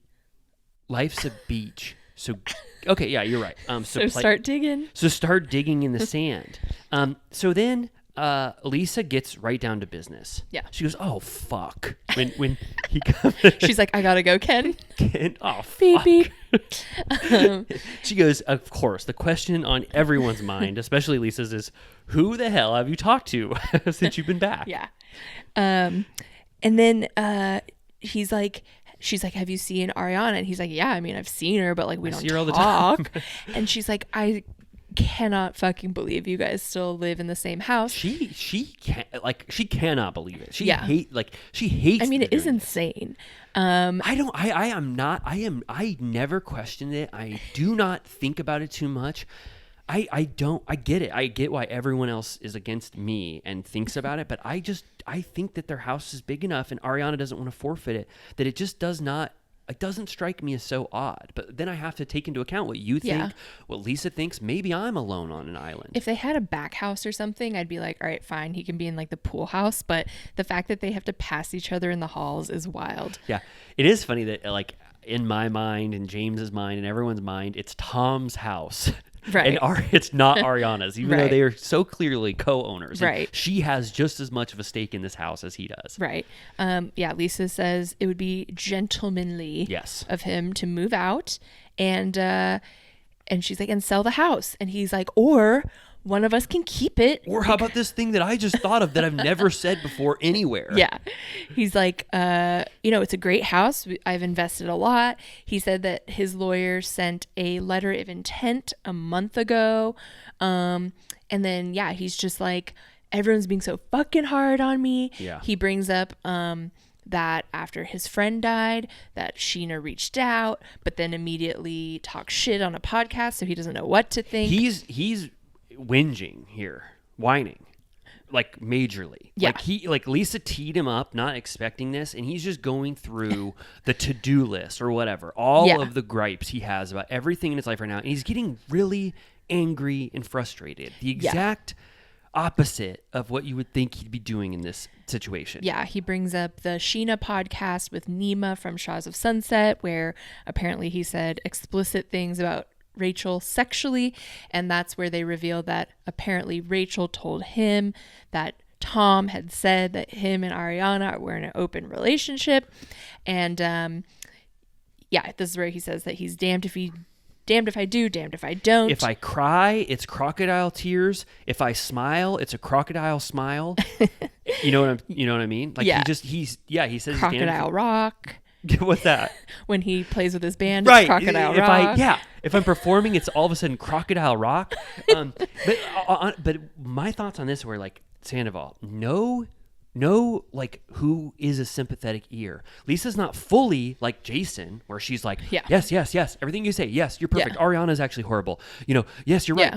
Lisa is sympathetic to you. She stood by you at the reunion. She said, like, she doesn't think this is that bad. She said it before. So just the fact that he's like getting so aggrieved by even Lisa is not a good sign. I know. She's like basically just trying to get down to brass tacks. She goes, how are you going to move forward? How are you going to move forward? He's like, I can't move forward. They won't let me. He goes, I just want to move on. And it's like, this is 4 months after. Right. And then she's like, do you want a relationship with these people? Like, what do you want to do? And he's like, he's getting so pissed off, and he's like, she's like, stop getting so angry. And he goes, you're attacking me. And then she goes, have some remorse. And then I think he wanted to say I have or I am, and he combined them, and he said I am. I am. He had a couple of garbled words in there. He also said, I'm grueling. He goes, I'm grueling. I think he meant I'm groveling, and he got grueling with toiling, like right. And then he said, like, it's grueling work. Like he was tried giving to make ham. It was giving I'm grueling. Hashtag I am. I have to say, like, if you can't state your case to Lisa in an effective way, it's exactly what Schwartz said. You need to just drop your anger. Yeah. People don't want to hear you whinge like this. Right. And then, it takes a bit of a dark turn. Yes. He brings up that he, essentially had very dark thoughts. Yes. So then, trigger warning becomes a conversation about suicide.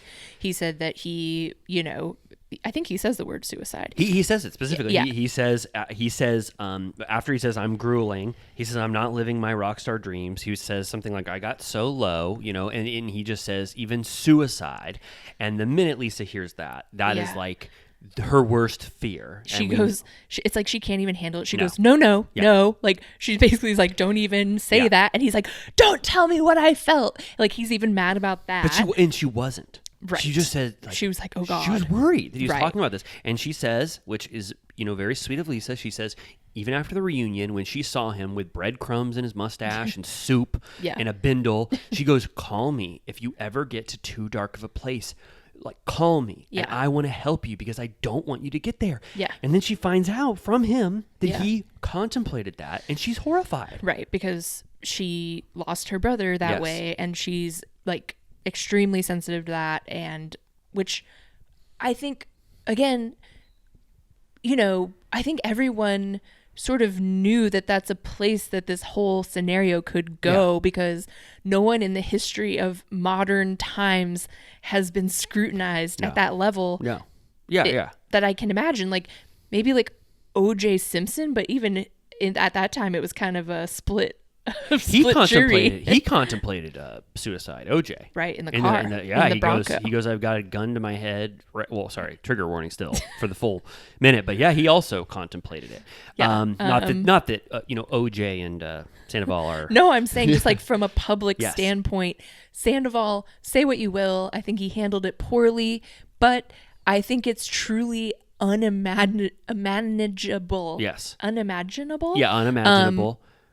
How to much? be for a human being sure. to be scrutinized that majorly on the world stage. Oh yeah, and I will never negate or take away from him that he said he experienced this and he felt this way. I you know, like as a thought experiment, or like Harvard could do a study on what would happen to someone's brain if they were put through a Scandival. the Milgram test. What's Do you that? remember that one? Oh, it's so horrible. Oh, it's horrible.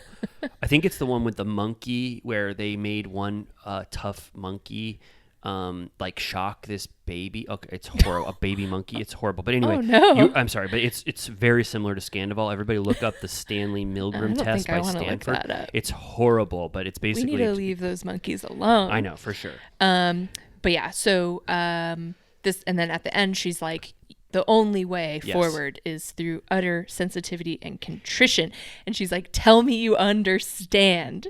Like, repeat back to me. This was the best advice. This was the best, but in addition to Scheana and Sandoval sitting down in Sir Alley, this to me was great because I don't know why it took hearing from Lisa for Sandoval to get this, and I'm not sure 100% if he fully did get it, but absolute sensitivity and contrition Yeah. are the only ways you can move forward. And then she makes him say, dude, did you hear that? Schwartz didn't say definitively, do you hear me? Because he started to still whine and justify his behavior up until he gets to Lisa. And I think finally, maybe now that Lisa said it, he knows that is the tact in which he has to, go forward using. Yeah. So it was a good scene, Yeah. I think. And Lisa is someone that he should really value her opinion because she is so smart. She's been through the thick of it with him, and she's not so clear cut casting him as a villain. When James was on Watch What Happens, they asked him about whether, I think it was like, is Lisa too easy on him, or do you respect her sort of letting him still stay in the mold or whatever, in the fold? And he gives a logical answer. He's like, Lisa is always all of our champion. Like, Yeah. He knows she let him back working at Sir like 50 times. She gave him 1,000,000 chances. And so, he was like, Lisa, that's her job as like sort of a mentor. Yeah. Yes, totally. Yeah. That was good. Did you see that video I sent you of Kristen talking about Lisa? Yes. Did you? She was saying that they're not cut from the same cloth and that she'll never kiss the ring. And It was almost like an anti-royalist POV. She was like, I'm from the Midwest. I will not kiss the ring. she goes, I am not going to bow down to she said, older British lady and kiss the ring. She goes, I'm from the Midwest where we don't, kiss ass of anybody or something like that? Yeah, she just was like, she basically, kind of similar to Jax, was like, yes, Lisa is the one that gave us all this opportunity because she created the restaurant and the show, but I'm one of the people that made the show good. Yeah, and so she says that her and Lisa have never had a good relationship, but Lisa knows that she is good television, so Yeah. she respects Kristen that way, but that Kristen has never been properly deferential to Lisa to get on Lisa's good side ever. And then the whoever the host was like, well, who do you think on the cast kisses the ring? And she goes, everybody kisses the ring. Yeah. She goes, and then she goes, who do you think? And it's like, Scheana, obviously, I mean. And then we get a chance to see Lala and Ariana shopping for stuff. Yeah, it was the most millennial coded store of all time. It was like plants, cute little candles. I go to shops like this. Totally. In Highland Park, there's Yeah. one. I forget what it's called, but I go there all the time. Yeah. But yeah, I've seen shops like this up and down. It's a perfect place to buy any millennial a gift. Yeah. They'll love every single thing, and I'm speaking for myself as well. A cute pair of socks. Do you know the one I'm talking about? Yeah, it's like 2 words. Highland Park. Yeah. My wife will be so mad at me on. It's called like Pharaoh and Pharaoh Ball. Is that paint? Pharaoh and Like Lark and Feather. Sparrow and Prelude and Dawn. Prelude and Dawn. I knew it. You killed it. I was like, Sparrow and Tyne? No, it's like you could just throw a dart in there and any 30-something girl, you give them a gift, they would be like, I love it. It's all pretty cool and curated. Wow, shout out to Prelude and Dawn getting a I have socks from official. there. Yeah, they're amazing. I love that shop. It's just like this, but not in Sherman Oaks. Totally. This scene now talk about lackluster. No offense, obviously to it was like 1 minute long, and it's them testing the waters to talk about James's sobriety. But I feel like James already got on top of that storyline. Also, that's his story. I don't know why I get a little annoyed. You know, Lala's entitled to say whatever she wants, but sometimes her like high and mighty sobriety attitude is a little annoying to me. And I don't know why, because she's been sober a good amount of time now. I think like 5 years or something. Yeah. So whatever. I'm not going to get into that, but sometimes I'm like, just deal with your own problem. Yeah. It makes us beer swillers look bad. I know. I'm like, she basically said that anyone who drinks is like diluting themselves. And if you could see on YouTube, Amy and I have IVs of wine injected into our blood. Yes, please. You're right. My goal in life is to be pickled. Yeah. She makes me feel like shit. That's all I'm trying to say. Yeah. But anyway, I just thought this was testing the waters for a storyline, and I didn't find it to have much merit. Right. And I don't think even they found it to have much merit, because I don't know how. That's James's storyline. Yeah. I'm sorry. You have nothing to do with that. That was filler. And then the Scheana and Katie dinner was filler. I feel like the only relevant detail was that Katie is going to go on a date with the guy from Sheena's emo band, the 27s. Yeah, that was interesting. Katie liked him. They bonded over tequila, and they showed a lot of clips. Like, they showed a lot of like Scheana and Katie's friendship montage, which I thought was sweet. Tequila Katie moments. They were really luxuriating in the history of Vanderpump Rules. Right. I mean, I felt like they kind of undersold the fact that they have mostly historically hated each other. Yeah, there was only maybe 3 seasons where they were really good, and then they start to right. Like at one point they're like, we used to be really close, and it shows her giving her the wedding gift that's the solo cup and the tequila. Yeah. And I'm like, she got invited to that by the skin of her teeth. Yeah, we just saw that. It's like they had just repaired their friendship, and she was just honoring Katie so that Katie felt justified in leaving Stassi in the dust. Yeah, it was totally calculated. Yeah. One of the wildest scenes, though, is when Scheana is not properly deferential to Katie during her run up to her wedding by talking to Lala. And remember, Scheana gets so much shit. I don't know if you remember, but Scheana won't even say a word to Lala because Katie hates her because she's so afraid of Katie's wrath. Yeah. Okay, one of the best scenes I'd say now is Vanderpump Dogs. Well, not as good as Scheana later, but I thought this was interesting because, first of all, we haven't seen Vanderpump Dogs in a while. Yes. It looks a little well for the wear. Did you notice the floors are all fucked up? No. What did it? No. I mean, I guess that's going to happen if your customers have talons, but it looked a little like they worn down. Which I am thinking, do you think she turns a profit on Vanderpump Dogs, or do you think she considers it basically like a charitable project? That's a good question. Do I think Lisa wants to make the most amount of money from an enterprise, or is that the one instance where her love of animals overrides her instinct for making a lot of money? I feel like if it broke even, she'd be happy because they use it for like rescue. She's charitable, so I'm going to say Lisa, and she loves animals so much that I'm going to say even if Vanderpump Dogs doesn't turn a profit, it's not like she's having a sort of Sweeney Todd situation in the back. Yeah, right. Money. She's all about ending the dog meat trade. Oh, right. That's like her biggest number one issue. That's why I brought that up. It's the exact opposite of what she would do.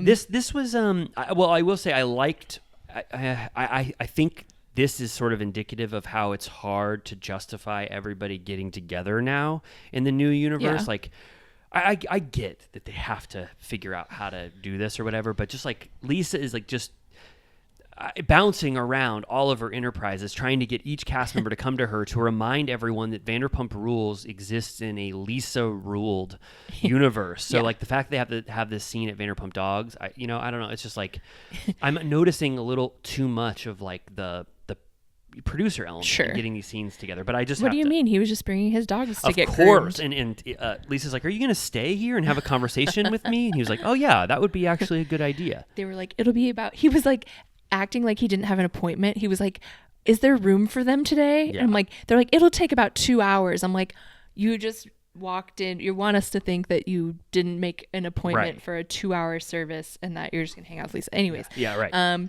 but then he reveals that he had to put his brother back in rehab. Was it Bert? You know what? I think it was Bert. Yeah. But that his brother has cirrhosis, which is very bad. Yes. Apparently he's had to put him in rehab 3 times, and he reveals that at one point he was jumped outside of a bar and was never the same after that. I think that's like such an awful story and such a real story. Like I also would never be the same if that That's, happened to like, me. It's like fucked up. very traumatizing. It's like, do you remember that movie? Oh wait, is it in Young Adult that Patton Oswalt is like disabled because he got jumped? Yes. And his life's all fucked up. Yes. What a great movie that is. Yes. Yeah. He has like some issue with his a limp or something, I think, Yeah. because of some childhood trauma. Yeah. Which is interesting because in reality, Patton Oswalt was the one inflicting trauma on everyone. Is he a bully? He was a bully in high school. But have you seen that photo of him when he's like 10 at the Dungeons and Dragons Club? No, that's so sweet. That must have been when right before his bully era, where he was Remind the me. mouthpiece for a big, strong bully. Oh, wow. Yeah. Well, Anyway, unfortunately, he did go through terrible things more recently. But anyways, he did? No, I'm just kidding. We don't have to talk about that. okay. So Schwartz said that seeing someone in his family deal with addiction has made Yes. him rethink his moderation. Did you also notice he says alcohol the way Luann says alcohol? No, I didn't notice that. They both say alcohol. Okay, so then that fucking sucks. I feel really bad for him that, Yeah. again, it's revealed that someone is going through something so much worse than you thought. So I'm like, can people cut him some slack on that front? Right. Yeah. It's like Olivia Flowers grieving for her brother when like Southern Charm universe doesn't want to acknowledge that because they want us to have fun Right. and have, so it's like when Schwartz is dealing with real shit, it gets like this 1-minute scene and then everybody forgets that Schwartz is going through some really hard shit. So can he get a little bit of, what's that called? Like, sympathy here. Right. This is a real horrible thing that's not relationship drama Right, or and there toxicity in was- the Vanderpump Rules universe. Maybe he'll get into it, but remember when we met him the night of Scandal, I Yep. think, that's when he told me he had the whole laundry list of his dad was in the hospital, his brother is in rehab. There was a whole list of he had 5 things and the divorce, obviously. He had a lot going on. So I'm like, give him a break. And then they get into, she says, how's Schwartz and Sandy's? And he's like, well, I didn't see all this coming. And Lisa says it. She says, I don't think the punishment befits the crime. And she goes, but who the hell am I to say that? Because I would probably be singing a different tune if Ariana wasn't doing so well right now. Yeah, So living this- her best life. But that's, you know what? Now this is full Ariana defense and, take it with a grain of salt. But just because someone is doing well and yielded lemonade out of proverbial lemons does not negate the horrible, horrible shit that happened to them and should not make Lisa think less of the impact of what happened because she's starring in Chicago. It's still a horrible, do you know what I mean? Yeah. If I was just killing it right now, doing it, but I just processed some horrible trauma, I would still want the trauma that I suffered through to be, to be acknowledged despite making money, working, you know what I mean? Yeah. I do think eventually, though, and this is easy for me to say or whatever, but I think that Ariana will get to a place where eventually, I think she already thinks it's probably the best thing that's ever happened to her ultimately. And, in 10 years' time, she'll be like, thank fucking God. Yes. You know what I mean? Yeah. Of course, there will be trust issues and the whole thing was so, played out in the public but ultimately in her favor completely. Yeah. So I think ultimately it's going to be Good. something that she's that sucked for a while, but my Yeah. life is golden now. Yeah, I know, but I just think Lisa using her thriving as justification for why the impact shouldn't matter as much. Sure. You know what I mean? I just I don't know. Sure. I'm not sure if that should be taken into account. Yeah. If Ariana was crying every day, miserable, broke, and had to be kicked out of the house with a bindle, then Lisa would be like, "Oh, Schwartz and Sandy should actually be review bombed and graffitied Right. up." You know what I mean? It's just like I don't.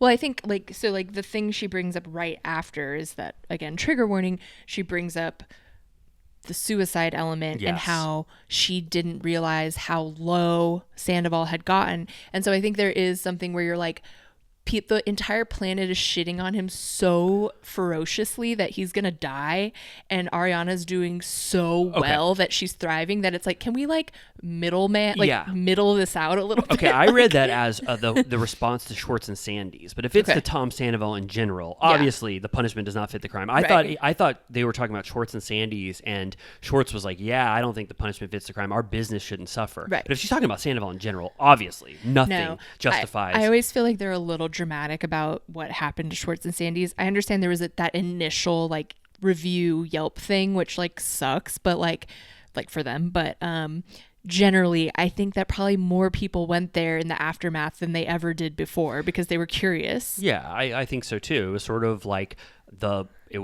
I'm thinking I have a term that I don't want to say, but it was like, you know, the place to go to like bask in Scandival for a while. It's like these are the two people who were completely complicit. They keep using the words vandalism when we know that it was like lipstick on a mirror. Yeah. And I'm like, okay. And they've weathered that storm. I mean, you watch their watch parties now, and it's like there was 100 people in there, or however many people at capacity doing it. So I it's think like they have bigger issues than this. But what did you think about how Sandoval like didn't discuss the depths of his depression with Schwartz at all?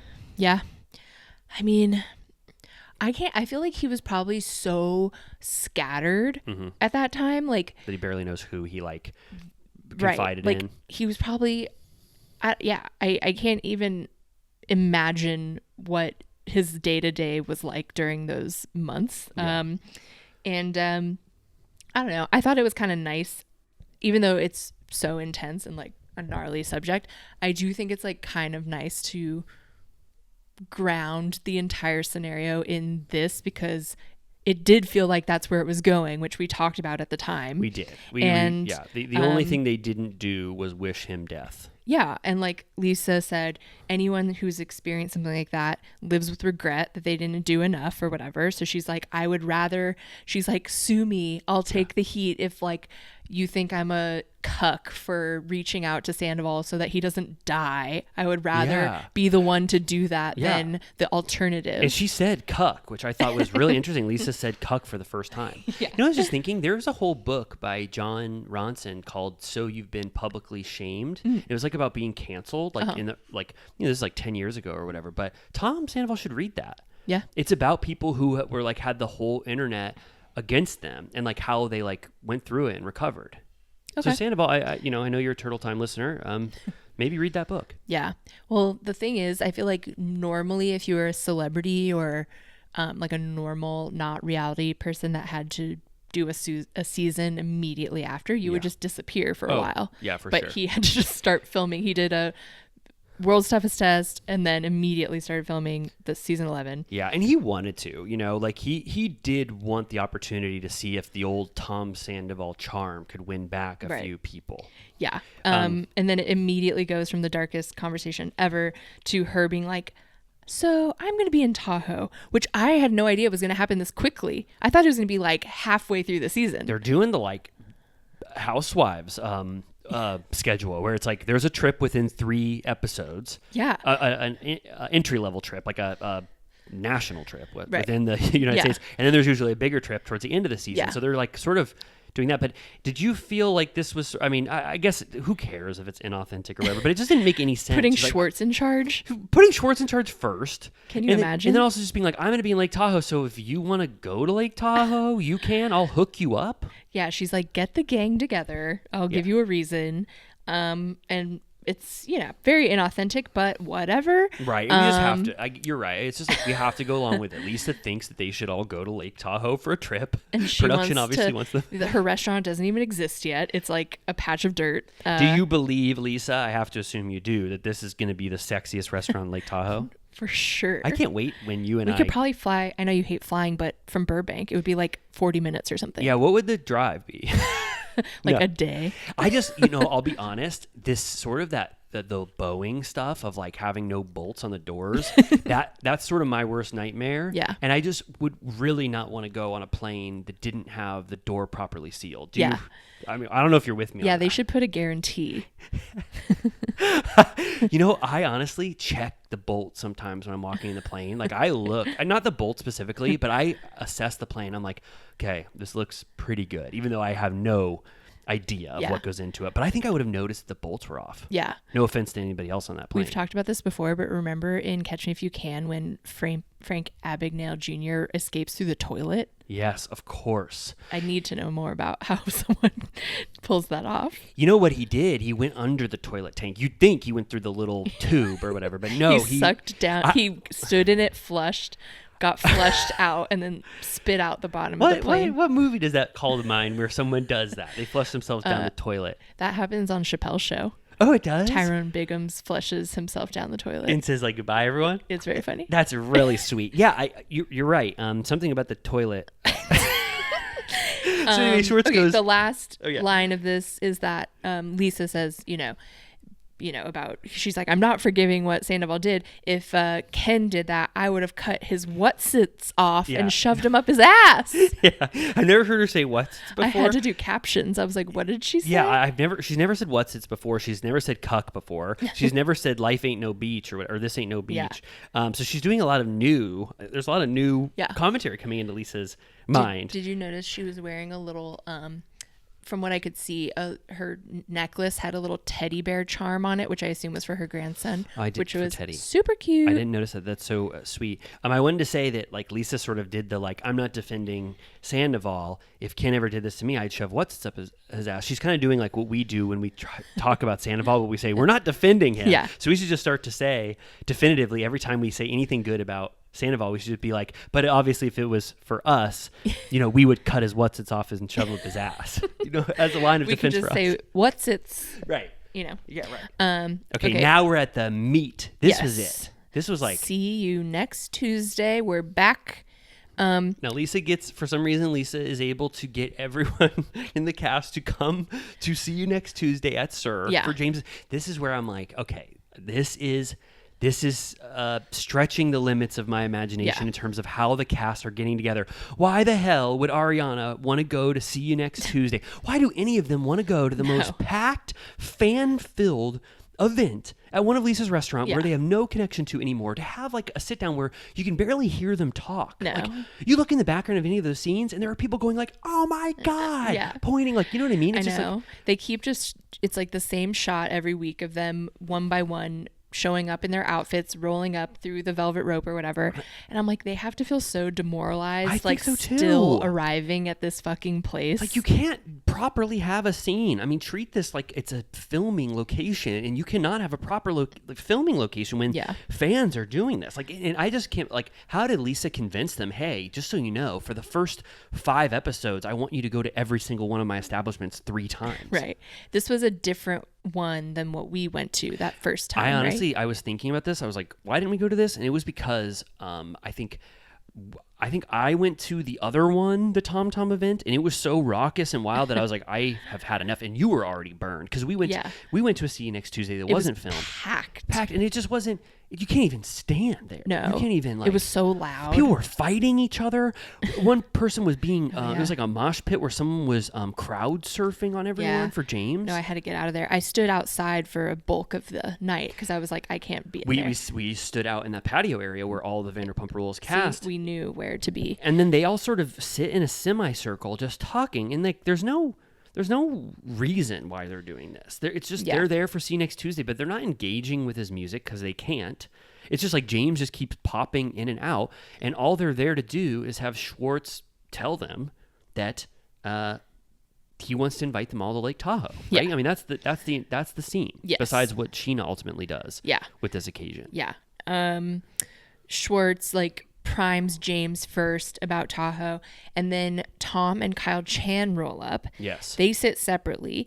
Jesse, the guy who's been on the show like the whole time in the background, serves them. Yeah. And has a little moment with Tom, where he says like, I've been thinking about you. I know a lot has gone on or whatever. He's like, obviously you fucked up. Yeah. Like, I'm not defending that or whatever. And Tom's like, I know you've had to deal with a lot for being my friend. And he's like, yeah, it's been like the worst, like really bad.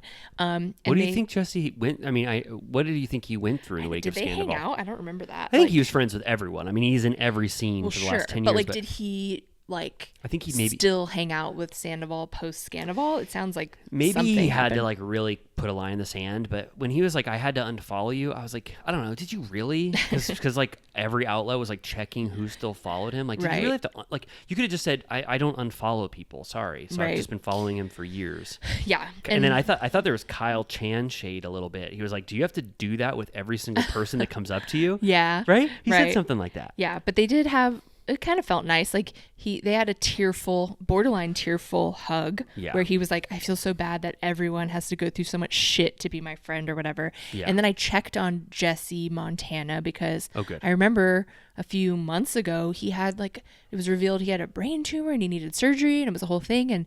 And he had posted like in the past week, I think, that he's okay right now, he's gonna need more surgeries, whatever. But I read all the comments and he's a true who's who of like everyone was commenting, including Rachel, good. Ariana, Good. So friend to all. yeah, Good. which I saw Rachel, I was like, whoa. But yeah, he So seems he's doing to be better.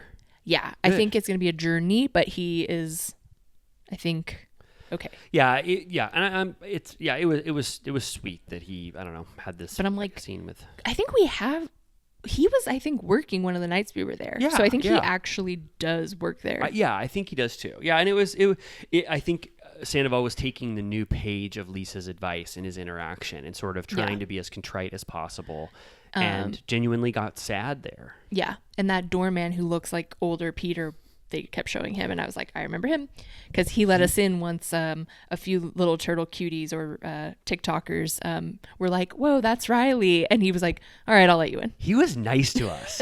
Like, but we almost didn't get in. we almost didn't at all. So that doorman is amazing. I really like him a lot.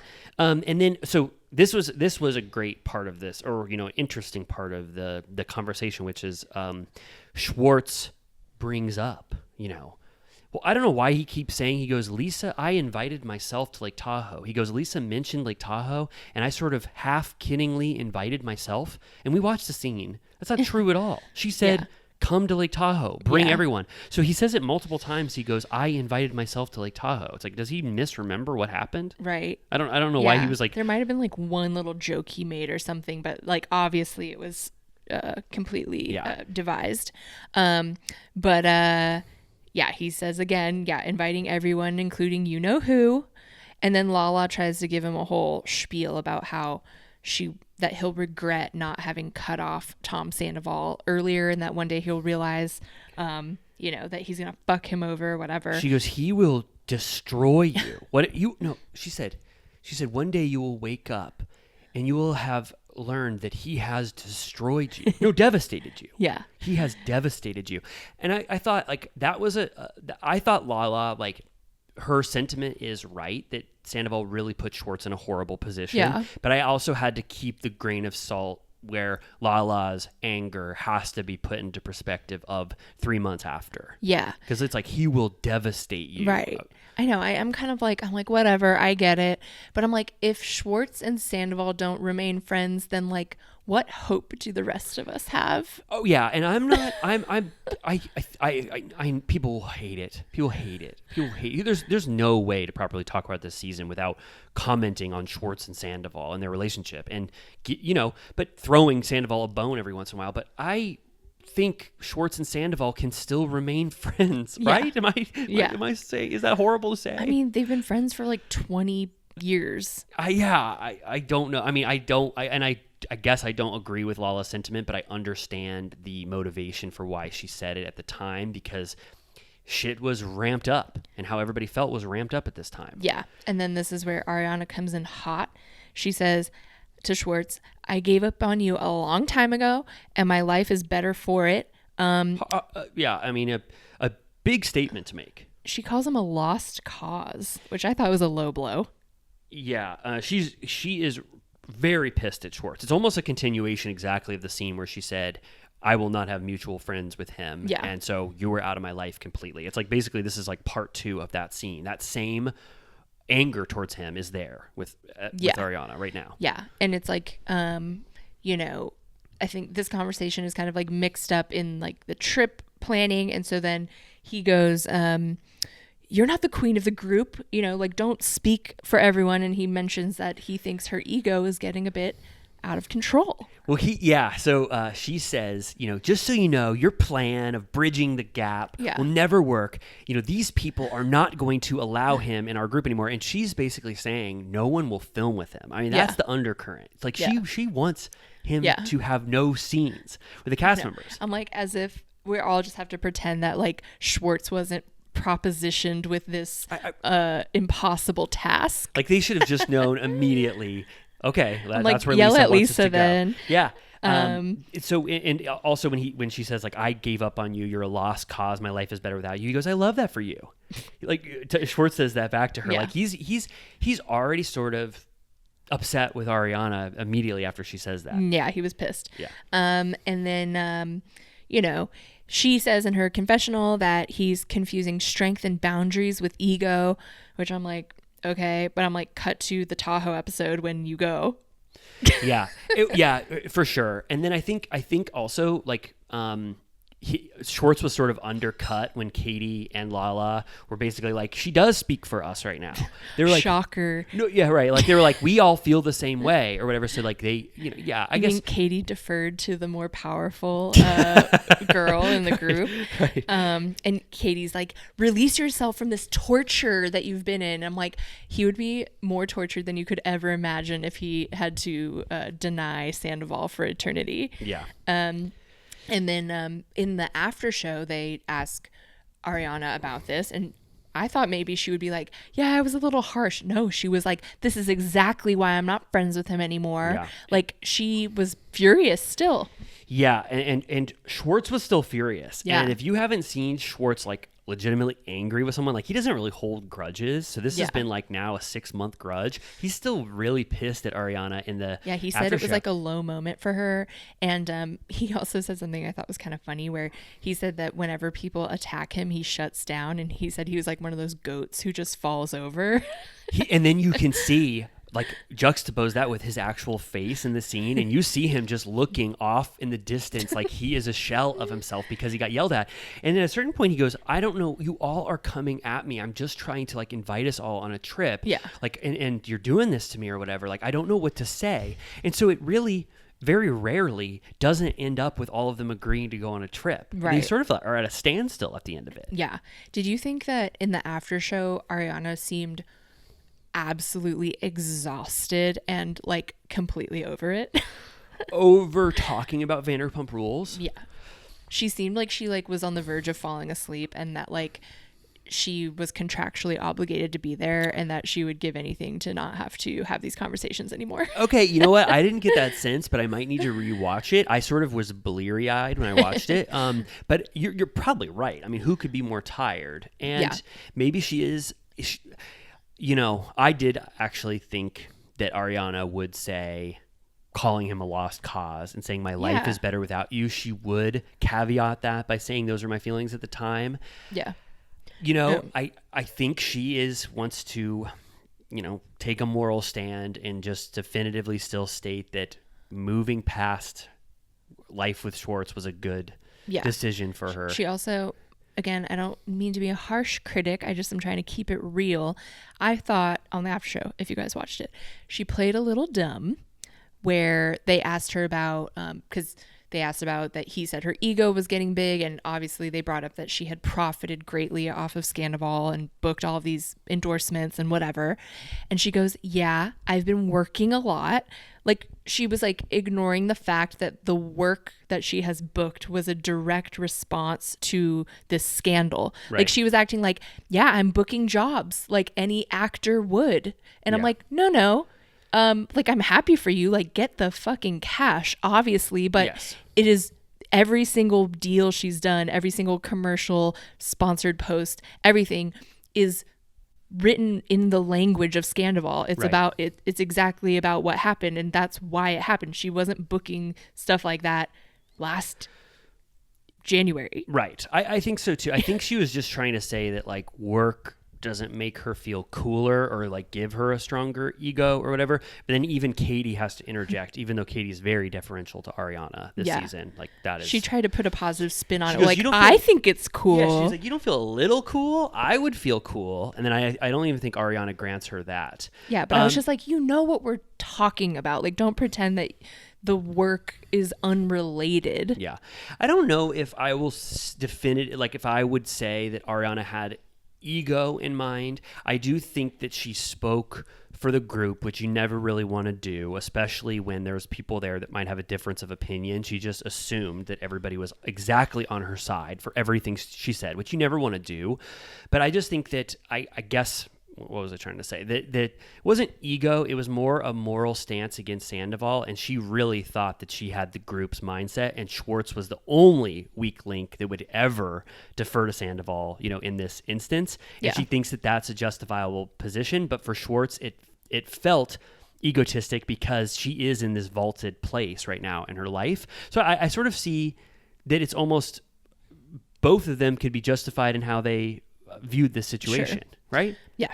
No, I'm interested to see how it goes because I was just surprised that in the after show, which is more recent, Yes. that she hadn't evolved in her POV, which I was hoping that she would have Me bit. Me too, a little bit. But I also think that when you I feel like Stassi's a good example of this. When you make a strong moral stance, you never really want to whittle it down if you can help it. And I think she still feels like she's justified in how she's treating Schwartz because Schwartz is now so clearly in Tom Sandoval's camp to the fact where he's like the co-host of all of his podcasts that she still feels justified in saying, I made the right decision moving past you because she doesn't feel like Schwartz has properly assessed his relationship with Sandoval. Sure. So maybe that gives her a little bit, even though I do think deep down, Ariana would say, if you really asked her, I don't feel fully that way about Schwartz. I was just pissed off in the moment, and I took a huge stand, and I spoke for the group, which I shouldn't do. I think that she would deflate it, but she just didn't want to on camera. Well, Scheana also took a tiny little dig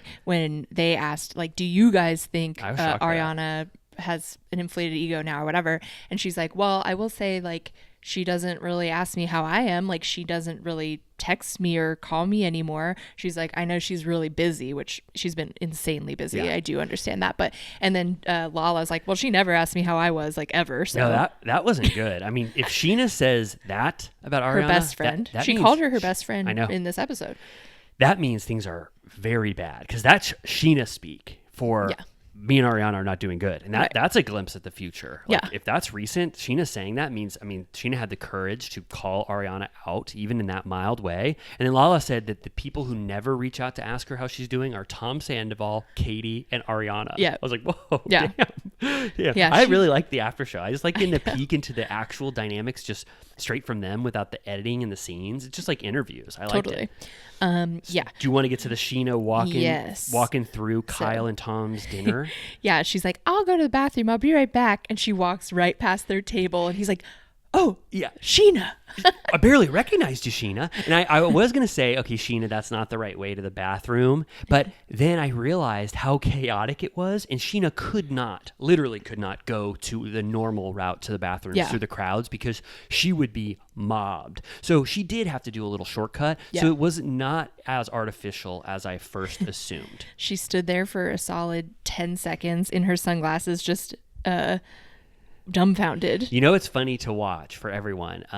Scheana trying to be mad at someone and mean to someone is a sight to behold because she really can't do it. It pains Scheana to be mean to someone. She has what Schwartz has. She loves people. She wants to be friends with everyone. She wants best friends. She likes to give people the benefit of the doubt. She's a good person. Well, this was the best. So, like, first of all, she's like, well, I'm not going to talk to you right here. Let's go to the back. And I was like, the alley? And it was the alley, which was it was giving fan service, and I'll take it. It was. He brings her a vodka soda. She says she hasn't drank in 3 weeks. He goes, I had a sense that you haven't been drinking. I was like, He's wow, like, I you just really... had a feeling. Yeah. And he really knows her well and goes for what he knows she can't resist.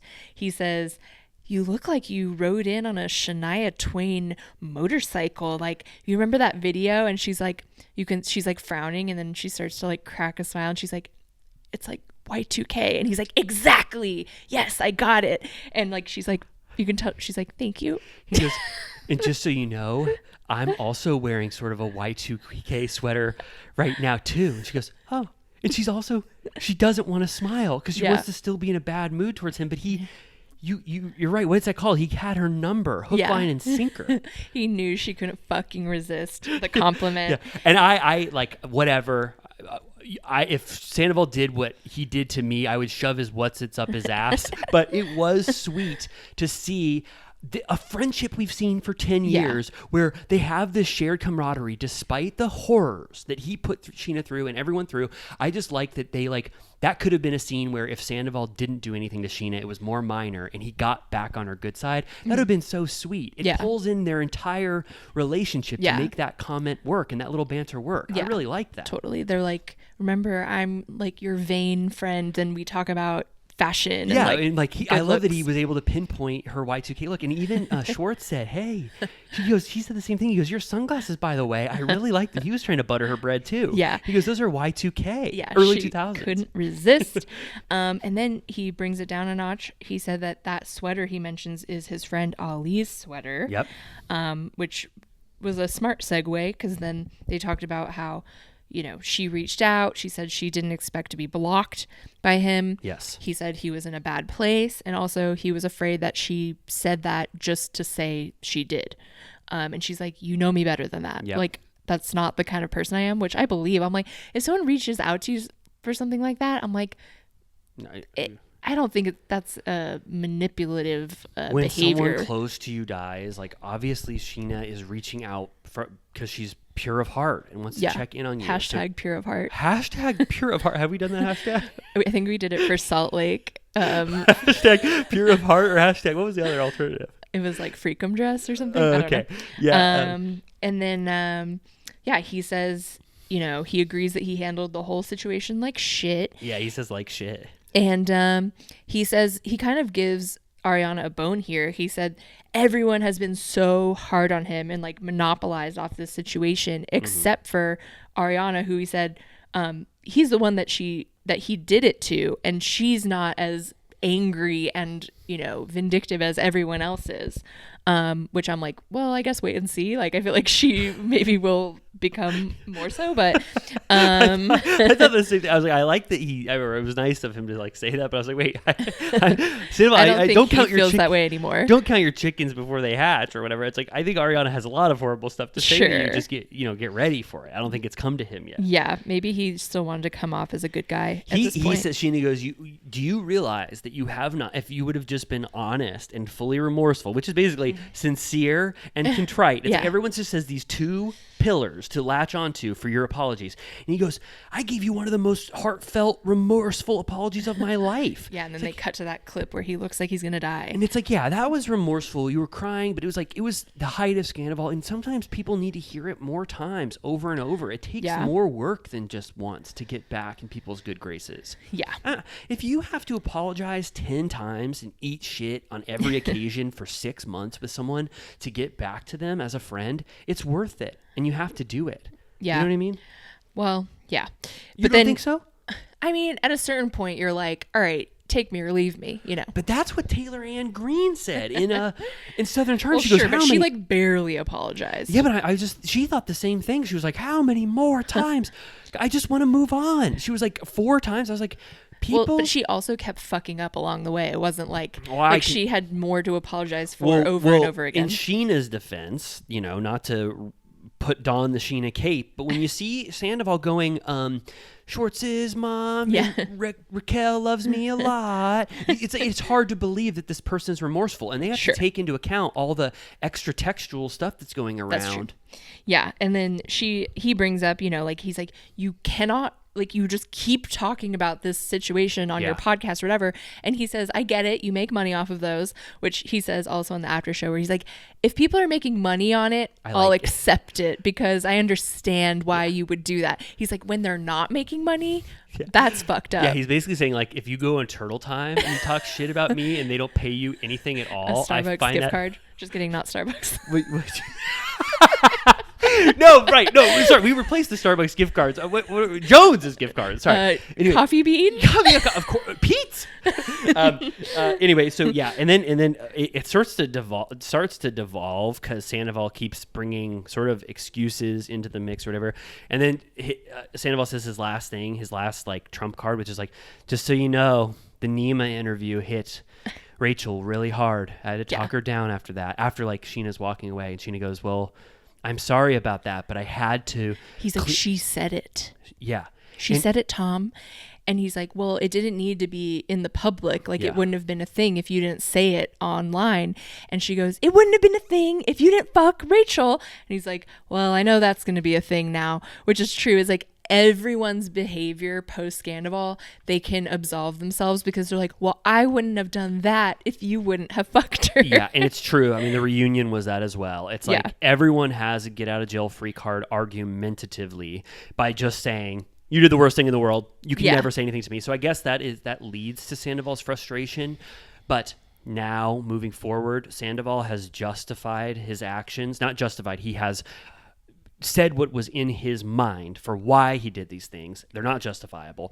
But he needs to follow Lisa's advice and just, I think, move forward without anger and just be contrite and try, if he legitimately cares about these friendships, just apologize with no but. Did you see also in the after show? We love the after show, by the way, that he said not but when he was going to say a but for how he treated Ariana after the ego thing. Yeah. He was like, on another note. But he said but. He said her new replacement for but, which I forget, which was great. But anyway, it's just, he basically had a euphemism for but so that he could justify again why him and Ariana's relationship was so bad, because he said that Ariana treated him like she treated Schwartz at SUR. And he said, you don't typically see that side of Ariana, but that's what she was like to him. Yeah, he called it like the real Ariana or something. Yeah, still, but I mean, he says that, but also it's like, okay, then you break up like Carl did Lindsay if she was belittling you like you say she was, which I don't even fully believe. Right. And yeah, the episode ends with him saying how sad it is to lose his friendship with Scheana, and there's a montage of all their moments, which we're getting a lot of these days. Right. It's like, it's either for new viewers that they're showing all these highlights to be like, hey, just so you know, this is like the well-established history here. Or also it's like they want this to be a retrospective on Vanderpump Rules' power by showing all these moments. Do you think, just as a final note, do you think that Sandoval legitimately does care about his friendship with Scheana and really is racked with sadness that him and Scheana can't move forward? I think so. I mean, they go way back, like, I do. Okay, good. Yeah, I'm not trying to call it into question. I call into question his relationship with James and why he's not making moves to make that relationship. I don't think he ever gave a fuck about James. That's what I was saying last week. He's not going to grovel or gruel to James. Yeah, I think they made it work for the show, and he kind of turned a blind eye, but it seems like he never quite forgot how their friendship started with the Kristen stuff, even though I think he's being dramatic to use it for his own use these days. But yeah, I think that he was always like, that guy's an asshole. Yeah. Like everyone thought that forever. Yes, for sure. I think, and then, to end on a sweet note for Scheana, I think she'll never get past that beautiful moment that Sandoval did for her that we found out. I forget, when did we find that? It was like at the reunion or something, where she said that after season 1, when everyone absolutely hated her and they were all standing at a red carpet at the Nickelodeon Kids Choice Awards or whatever, and they were just about to get slimed, Stassi was like, she controlled the group and she was like, you stand over there, Scheana, we all hate you here. And Sandoval goes, get the hell in here and get slimed with us, Scheana, you're a part of this cast. I think Scheana will probably never get over that moment. Yeah. Well, Scheana said also on the after show that, I think Lala says, like, let Ariana have her queen bee moment. She's Yes. always been Switzerland. She's never really had that much action on the show, frankly. Like, she kind of was on the side a little bit. She never had too much drama. And she's like, let her have her queen bee moment. And Lala's like, I kind of always feel like a queen bee no matter what, because that's her personality. And I was like, okay. And then Sheena's like, I've never had a good season on the show. I wrote that down too. I was so sad. Scheana goes, I've never been the most well liked, and I've never been the queen on this show, and I've just accepted that at this point. And now. Lala's like, being a queen or whatever is a mindset. yeah, right. They try to like deflate that, but yeah, I've always had a soft spot for Scheana. Yeah. Like, I think that even though she does some things that irritate people, like, I think you have to know that Scheana has a good heart. Yeah. And wants the best. Yeah, isn't that Sandoval said she's all heart? He said she's all heart, baby. Yeah, she's giving, I've probably said this before, but she's the Charlotte of Vanderpump Rules. Have you said that before? I don't think you ever I've have. thought it. Wow, I'm glad you said it right at the end. He said she's full heart, closed eyes. What's that? Can't lose. Can't lose. So anyway, Closed eyes. closed eyes, full heart. She can't lose. Yeah. But talking about this episode with you was obviously more fun, and adding the after show commentary was really fun. Yeah. But I think that just some of those scenes didn't pop until the final Sir showdown or whatever. But still, I think Vanderpump Rules offers so much analysis, even with a bad episode, and so it's still fun to talk about. I agree. I know that we said we might do a Beverly Hills Minute, but we have to go. Yeah, for the first time ever in recorded history of the Turtle Time in a year almost, we're going to do way less. Lisa's coming home. Lisa's coming home, and they said you have 2 hours and 15 minutes, little children, so get out of here ASAP. So we're not going to talk about Beverly Hills, even though we both... For the second week in a row. We did watch it, but... We'll do a Beverly Hills... We'll talk about We'll it. do a Beverly Hills retrospective when we talk about Summer House or something, Yeah. We'll figure it out. No one needs us to talk about Beverly Hills. It's not a hot commodity in my opinion right now. I think it can wait for a 3-episode little minute. Yeah, for sure. I just want to say some back of the house business or whatever. We love those wonderful reviews that come pouring in. People say stuff like Shakespearean, or they say like, this is one of the best podcasts I've ever listened to in my life. Like, you don't have to say that. Yeah. But we get like wonderful, beautiful reviews. We read all of them. Amy and I sit around a fireplace in pajamas reading the good reviews. So we love that. If you enjoy Turtle Time and you haven't taken the time, we would absolutely love that, because that puts Turtle Time more on people's radar. Yes. This is our high season. Summer House is starting next week. Hopefully it brings in a new crop of turtles.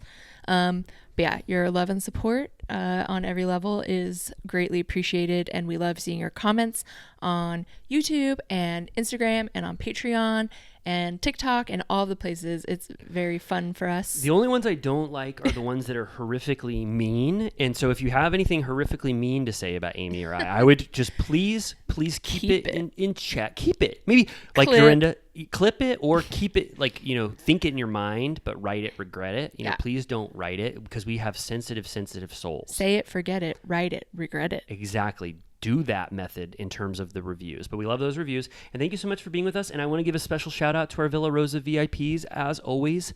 I hope this episode brought you all joy. We love you so much. And we'll see you whenever we do an episode again next week. Goodbye. All right, bye. Okay. Wait. Oh my God. Lisa just got home. Goodbye, Kyle. This one